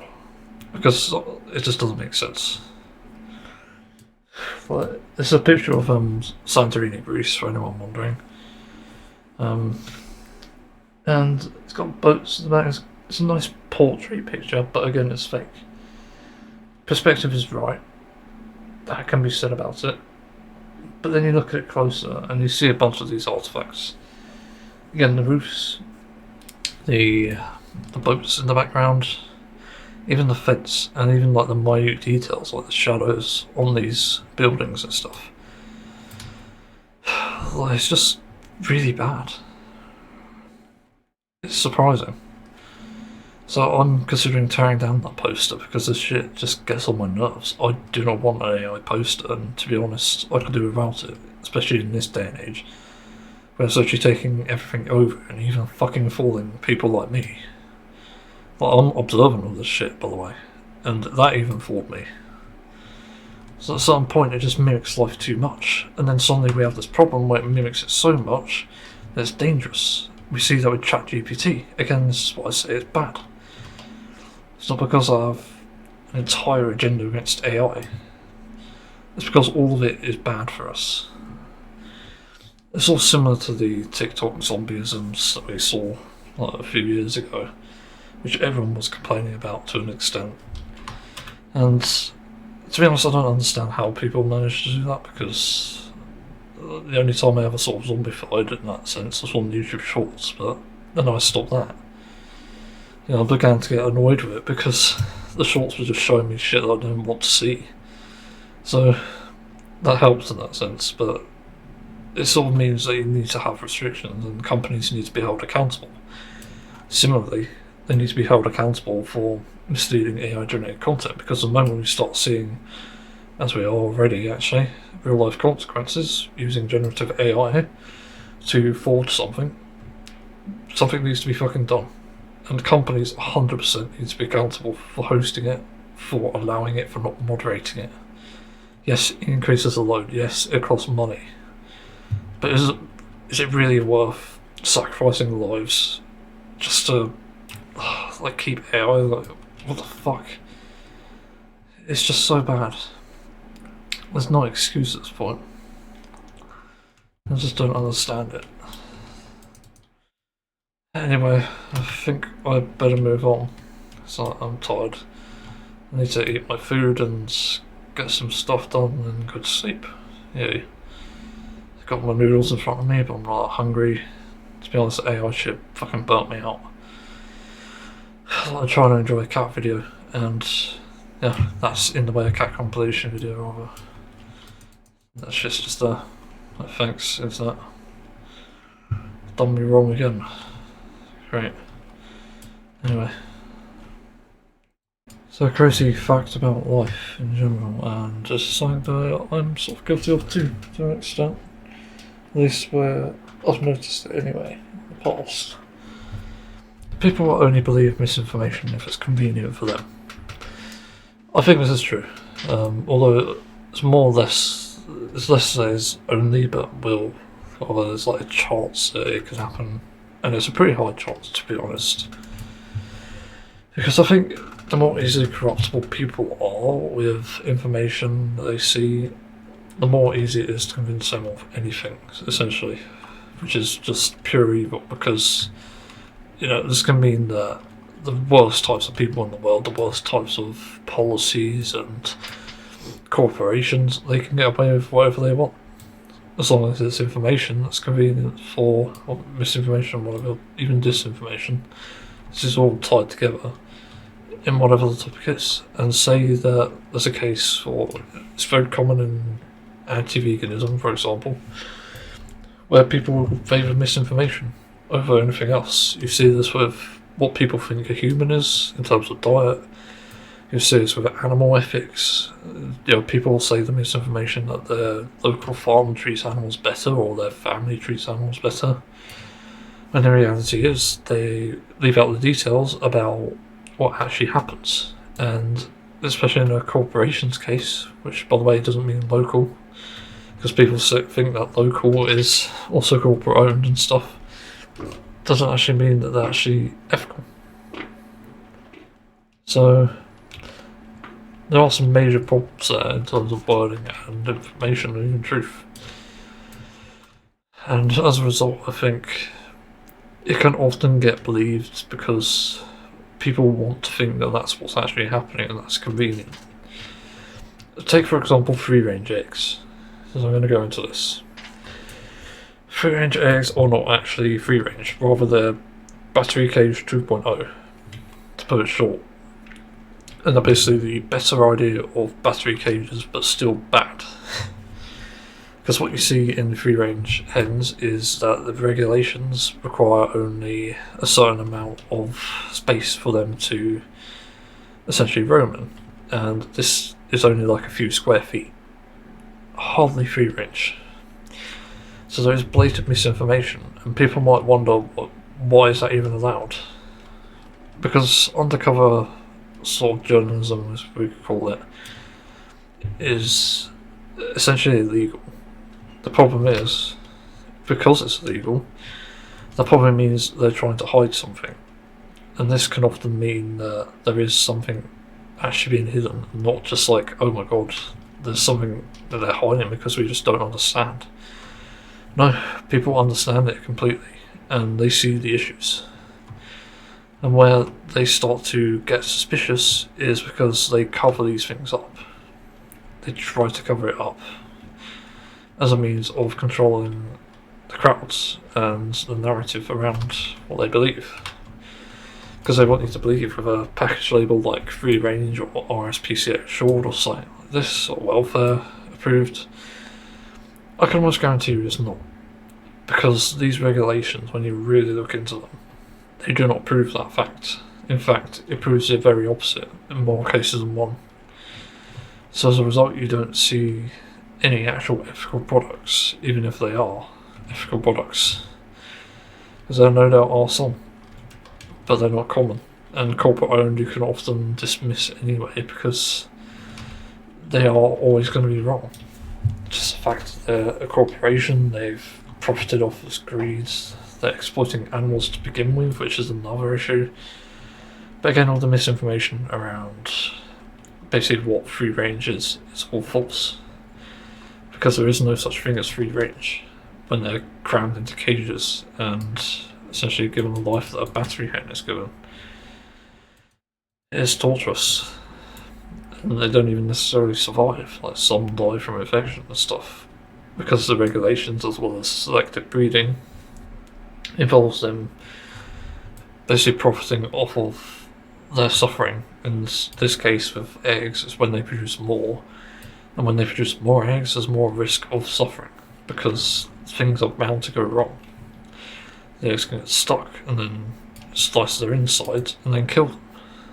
That literally does happen. And I'm pretty sure there are even people who've had like backyard hens who even had this problem as well. So it's not an isolated incident in that case. It's not even strictly, it's just regulation. This is a very universal thing, and supporting this very product supports that. It supports those ideas, and even when we see something like, oh, get your own chickens, because that's somehow better than buying them. Yeah, it may be better, but they're suffering. And I think the important thing is to make their lives better, so find ways to help them. Find ways to help your community as well, so they don't fucking buy into this crap about free range eggs, about happy hens, like all this bullshit. Because it doesn't actually exist.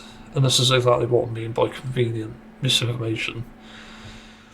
Because that literally is what free range is. There's no two ways about it. That is literally what it is through and through. And there's no fucking argument that can convince me otherwise. And I've thought about every possible counter-argument myself. So just beyond that, I'm not purposely not believing things. I'm literally looking into it, I'm literally thinking about it. My conclusion led me to the fact that it's all misinformation. It's industry standards, it's industry practice, and it's legal. That's where things go wrong. That's when you realise it's run by criminals.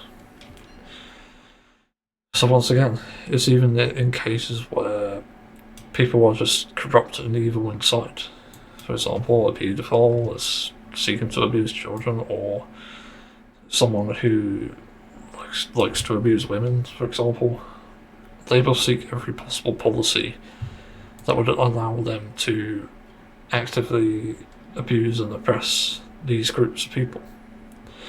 Because it's convenient to them. And the moment there's like some information out there saying that, oh, let's say BBC wrote a news article about, oh hey, suddenly the age of consent should be 14. Like, oh, wow, 14, that's great age according to these random people on the internet and at the BBC. But that's just blatant fucking misinformation. Because it's not true until it's proven exactly. The problem is, there are people who will latch onto this knowing that it's misinformation and actively push it. There's literal fucking propaganda from their mouths being pushed here. So there's a great risk with this sort of stuff as well, and the implications are quite devastating. Literally. Because it's going to harm children, it's going to harm anyone. And the moment anyone starts to say like, oh, the reason I was trying to do a Donald Trump impression, I didn't have any relations with that 6-year-old, she just looked 14, I know, I asked her. Something like that. It's fucking absolutely ridiculous. This is what misinformation does. And that's the danger of it. So yeah. The world is a fucking cruel place at times, and it very much is made crueler by the fact people are corruptible like that. Yeah, it's like even with climate change, like cut down on your meat. Like, oh, people suddenly don't want to believe that climate change is real. Oh no, fucking absolute morons. You're gonna destroy the planet and you're gonna complain when your home's flooded. Like, Jesus Christ. There's so much danger in misinformation that people really underestimate it. And especially on the internet, they think they can get away with it, but the problem is, people are going to remember. History will remember. So it's just gonna get way too fucking out of hand, and annoying noise distracting me again. There's even misinformation on autism as well, like plenty on that. I've experienced over the years. It's just absurd. It's the first time I've said absurd. Someone said absurd. Absurd? I don't know. I think I'm high. Anyway. Yes, there's misinformation on that too, believe it or not. It's pretty common. Like, people even using their anecdotes to make a point which isn't evidence is misinformation in itself. Like, oh, your brother was autistic or is. Okay, well, why the fuck does that even matter? You're comparing someone on the autism spectrum to someone else on the autism spectrum. So what's your point? You're just conveniently going to forget that, or even just not believe that people are on a spectrum. We were talking about autism. Great. Thanks, I guess. Anyway, it's enough sarcasm from me. That's about as much as I can take before the sarcasm detector explodes again. So I'll move on. Fun / interesting / topic. Yeah, that's kind of fun, but it's also adorable because I'm going to talk about cuteness in characters. Because I've been writing this Sonic thing, obviously, with the fanfic, and my idea of the best sort of version of Tails is entirely to do with his fluffiness and cuteness, which in general he does have, but for some reason Sonic Team don't even do anything about that. So it kind of feels disappointing whenever you see Tails appear, because it's like, oh, he was kind of cute before, but not so much anymore. I just kind of wish they'd actually do something with him. So I'd have to say, like, classic era Tails is probably the cutest. Then you get thinking about other characters who are cute in other series. Yeah, that's the word. Other than in Sonic there being Cream and the Chowl, I was trying to think of other cute characters, and there are a few, I think. One Piece has Chopper, who's completely adorable. Got Tartaru in Final Fantasy XIV. Trying to think what other characters there was. King in the Owl House. It's pretty damn cute. Yeah, like, who else? There is one cute Tails, obviously the Sonic movie. I forgot to mention that. The Sonic movie 3. Sonic the Hedgehog movie 3. Sonic the Hedgehog 3 movie. However you fucking say it at this point. Don't know. Don't care. Yeah, trying to think of what other cute characters are, because I'm trying to think. It doesn't necessarily mean they're cute because they're like a younger character, or I guess more. I don't know, actually. Like, it's usually only really younger characters. Like, we find like baby animals adorable, obviously, but I think there are probably cute characters out there who don't meet those criteria. Well, it's a category, but I mean criteria. And when I think about it, like, yeah, I think that is true. There are characters who aren't necessarily at the age where it's considered cute, but are cute. And one of the characters that actually came to mind was actually the Goshi from Beastars, who's pretty fucking adorable. I'm not gonna lie. I remember watching that and thinking, oh my god, he's just damn cute, even though he's involved in this sort of dark world now, unfortunately. You still got that side of him that's like really adorable, and you just want to squeeze him and hug him. Yeah, and his roommate, or is it best friend? I think it's best friend actually, Jack. Also pretty damn cute. Pretty damn innocent too, for that matter. And Haru is a bunny, but she's less cute than them two somehow, which is interesting. I do find that a bit bizarre. That's just me though. I could be wrong. But man, it's interesting because you don't really think about this, but the reality is you can have cute characters that aren't necessarily again their criteria. And I'm still trying to think who else could be considered cute, despite these facts really. And it's hard to say. No, I genuinely do not know who else would even sort of qualify for that. It's hard to say. I think it's something worth talking about, and I wouldn't count characters like, well, not characters actually, but Pokemon. Like, I wouldn't count Pokemon because there are tons of Pokemon that are cute, and it's just so hard to pick one. Obviously, like, I'm trying to think, like, what is the cutest Pokemon? I can't think, because there's so many different options, and so few that are actually objectively cute. Well, they are cute, yes. I'm trying to think. Buzzwole is adorable. Yeah, let's go with Buzzwole. Anyway, let's try to think. I'm trying to think of other series where there's a cute character. It's sort of hard to pick out. Because what series is this have I seen other than that? I think Waddles in Gravity Falls quite cute. You know, Mabel's pet pig. There has to be someone in Amphibia, right? Like, the funny thing is, like, the cute character would have been cute if she just fucking shut up. And she did. It was Polly, who was just like an absolute lunatic. I fucking love that gimmick in Amphibia. That was so good. We don't have many characters like that, which sucks. But I can't really list a cute character in Amphibia, which is weird. Huh. It's strange, I guess.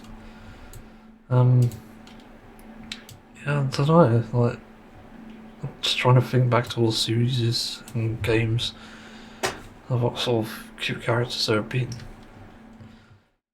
But again, it's hot. Oh, yes, I remember that. Like, there's even games I haven't played. I do quite like. What do I start with? Because there's two games that came to mind, or three technically, because there's other ones. Yeah, I don't know. I'll start with the two I was thinking of. So, Undertale. Asriel. He's pretty fucking adorable if you do interact with him at the end. And yeah, it's just like when you get the option to give him a hug and you give him one, it's like, yeah, it's really grateful for it. It's like such a sad ending though, because he's such an adorable boy, despite obviously the fight and being a stalker and stuff, but he's quite innocent. You just wish he would have lived in the end. Unfortunately, Deltarune gave him a great comeback, and essentially he's alive in that world, supposedly. And with everyone sort of, like, apparently in university, but in the alternative world, he's just the most adorable. He's called Rousey. And yeah, he's like extremely adorable, and he's pretty much a femboy icon. I think about it. Which is more interesting, I think. Especially for a character gimmick. Yeah, I just love Rousey, and I'm still waiting for my plushie. Because I decided to get one eventually. Yeah, I've got one waiting, essentially, coming. It was what I actually originally ordered that got stolen from me in the delivery process, which was weird. It didn't cost much, luckily, but for some reason they never bothered to fucking find the criminal who did it. So I don't know what happened there. It seemed like a weird sort of thief thing, stealing robbery, whatever you call it. So yeah, that's weird. So I almost had a Rousey plushie before the Rousey plushie, the official one. And yeah, well, I got the official one and it's apparently back ordered to like fucking, what is it, May next year? Like, fuck me. Oh boy. Like, I got a Chopper plushie before the Rousey plushie, which is nuts. Yeah, I would have thought the Chopper plushie would have been more common, but anyway. Yeah, what other characters are there that I genuinely can't think? There was Persona, but Persona 5 is. I was thinking of Morgana at first, but then I started to think, okay, maybe Futaba is actually quite adorable. Because Futaba is actually someone who's sort of very closed in and very shy about going outside and stuff. And she's obviously been through a lot as well, and that's what makes her such an interesting character. But I do really like her personality, and I think she is pretty adorable. Yeah, compared to the other characters, she's quite amazing as well. I swear there was another character in Persona 5, but I can't remember exactly. Yeah, I guess we should talk about like silent protagonists as well. I don't know.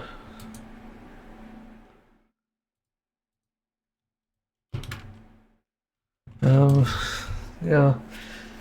God, I'm still trying to think. Like, it's hard to say. I'll pause and then come back when I sort of think of any. Oh my god, Klee from Genshin Impact. Yes. God, I have so many good memories of story in Genshin Impact, which really is a shame because like, it had some great characters, but obviously it's a scummy monetization model, and that's really the reason I don't play it anymore. But man, Cleve was just adorable, and there's also the ninja girl, I can't remember her name. Probably come out to me in 5 seconds. 1, 2, 3, 4, 5. Panic? Panic? Ninja girl. No, that's not her name.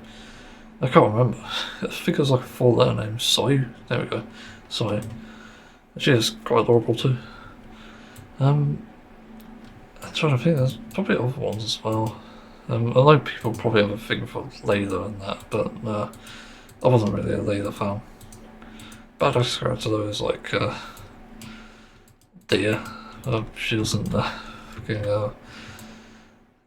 She wasn't exactly portrayed very well, executed in the gameplay front, so that sucked. She's badass though. And Hida is kind of adorable to the end moments. Yeah, weird enough, it's always the sort of short model characters in that. Rarely you get ones at all that are adorable, at least from what I can remember. I don't know. So I have to try and think of another one because I'm still thinking through the games and the things I've seen. I've seen a lot of shit, man.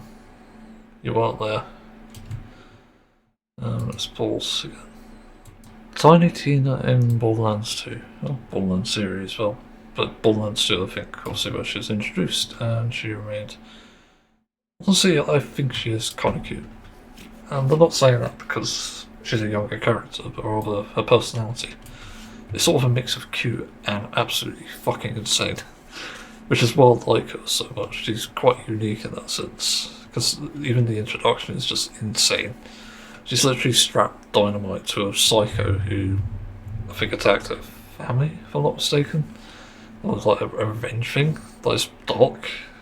But she blows him up and sings like this fucking nursery rhyme. It's so good. It's one of the best intros to a character in my opinion. Just so goofy. Pop goes the bandit, that's what else.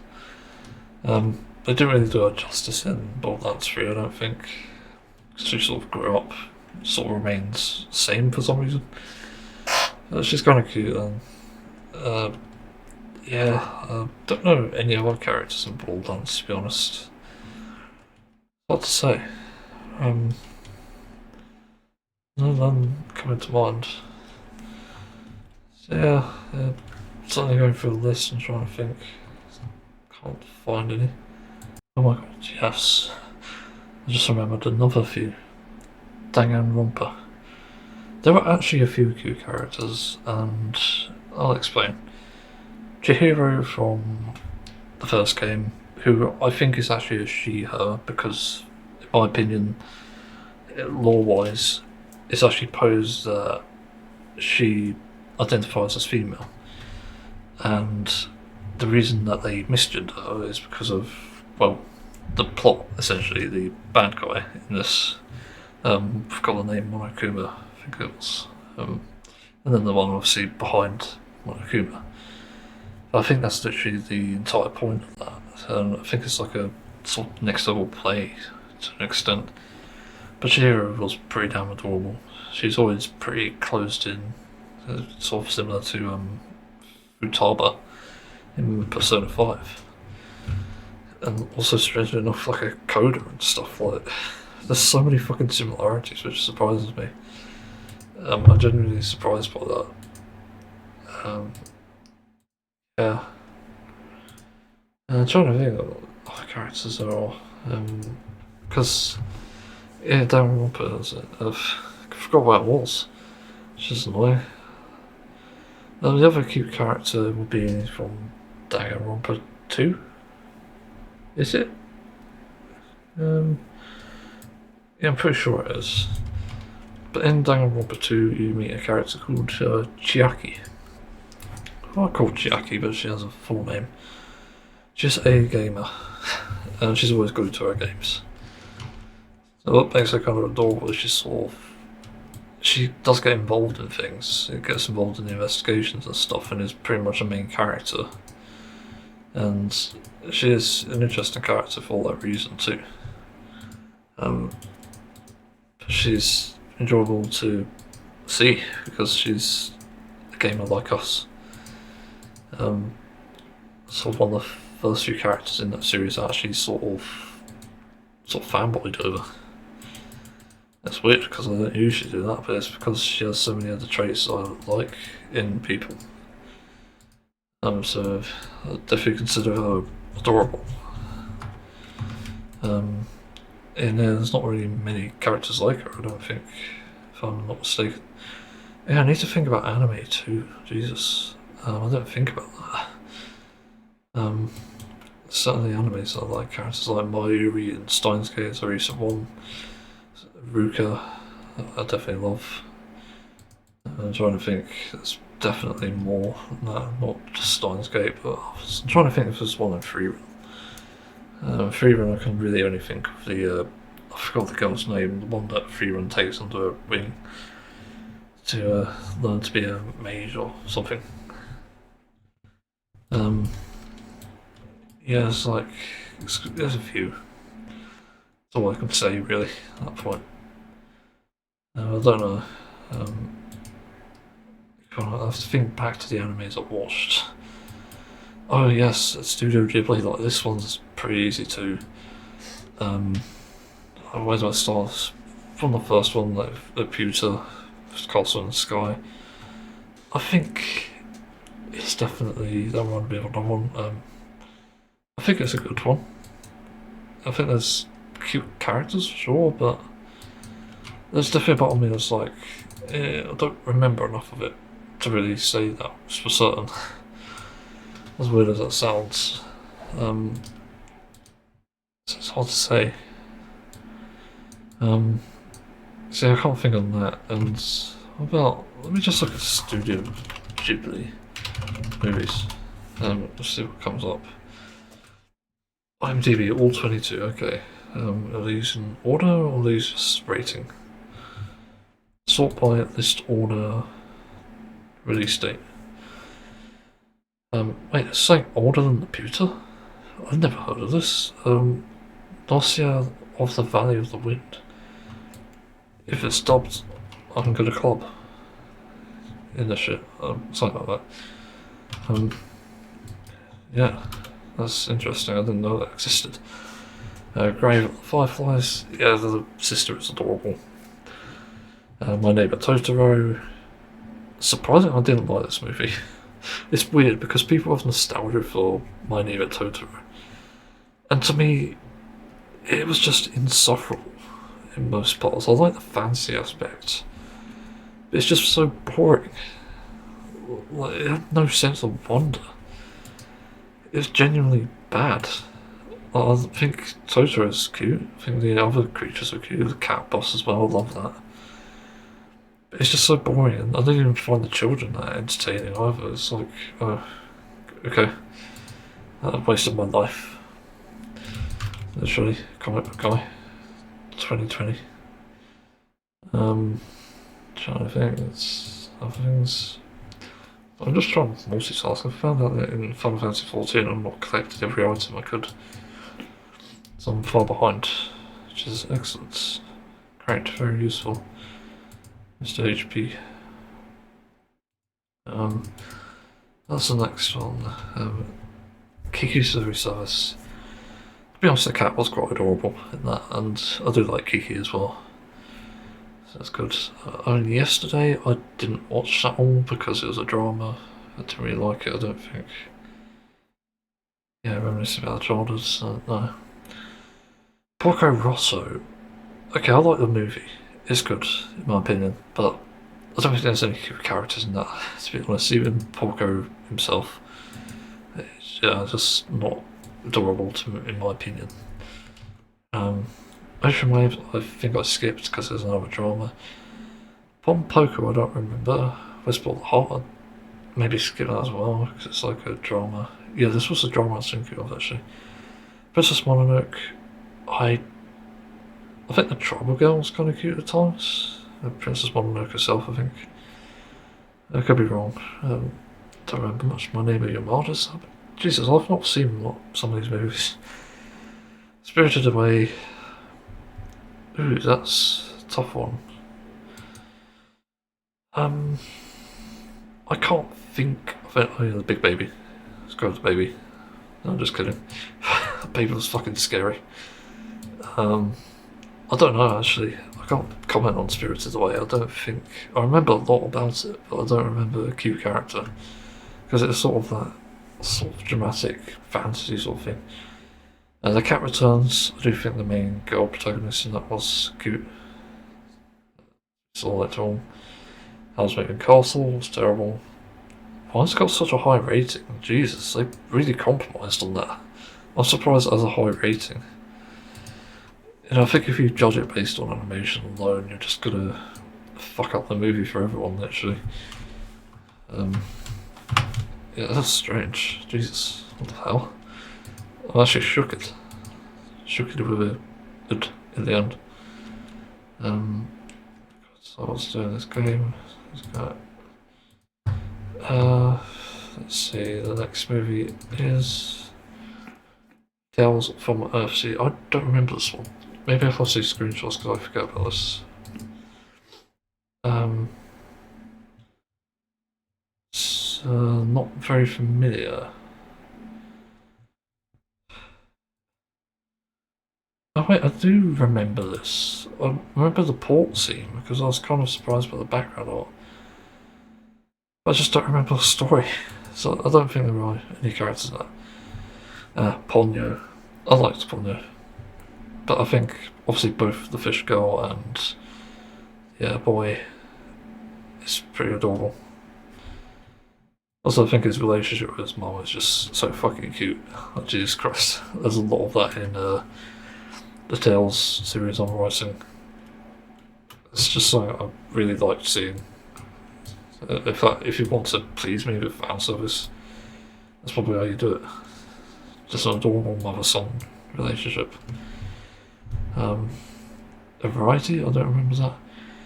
About Poppy Hill, I do briefly remember it, but I don't think I liked it that much. The Wind Rises, I briefly remember.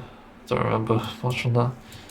The Tale of Princess Kaguya, don't remember that. And When Marmy was that, don't remember that.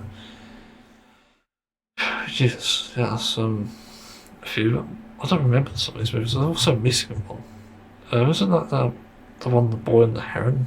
I haven't seen it yet. It's weird. Yeah, there's definitely like a fair few cute characters, but it seems to be a rare sight, to be honest. There's another thing I'd consider cute as well, other than the other things I mentioned, the criteria, is like personality traits, which is why the Goji is there. So when a character is shy or just not very keen on the outside world, so it's kind of cute in a way. It's not a fetish, just to be clear, but it's just something that's I find cute. I guess that's what gives me that sort of vibe in the end. Even when I think about the cartoons and anime I've seen.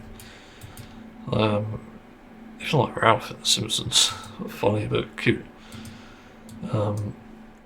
There's even anyone else, like Nibbler in Futurama, even though he has that side of him that's like, oh, okay. Yeah, also a funny side as well, just how he eats. Family Guy? Nope. To be honest, there's not a single cute character in that, I don't think. Maybe other than Anna Lee, but she's sort of a joke. And also she's a baby, so... Yeah, that's concerning. I don't think of anyone else in the Family Guy, but... South Park I don't remember enough of, so nope. Kind of trying to think, SpongeBob, nope. What about even like other kids shows like Peppa Pig or even Lazy Town? No. That I genuinely can't think of anymore. That's crazy. Again, it sort of shows how rare of a sight these sort of characters are with these traits even though you have like so many sort of child protagonists in these series, it's surprising that many of them aren't that cute in the end. Even like looking at Pokemon anime where you have little characters designed for that purpose. And I will say, I can't remember her name, but the Gen 9 girl, and the one with the pink purple hair, she's kind of cute. I'm trying to think of others, like Bonnie wasn't very cute in my opinion. Had certain aspects, but yeah, she's kind of like the annoying little sister. Too relatable. Trying to think of the other ones were. Misty was actually kind of cute at times, but funny too. It's going way back. Damn. I cannot think. I cannot see. Where am I? Who are you? Whoops, that's like the topic's ended. And I want to thank you for giving me the watch time of this channel. Yeah, goodbye.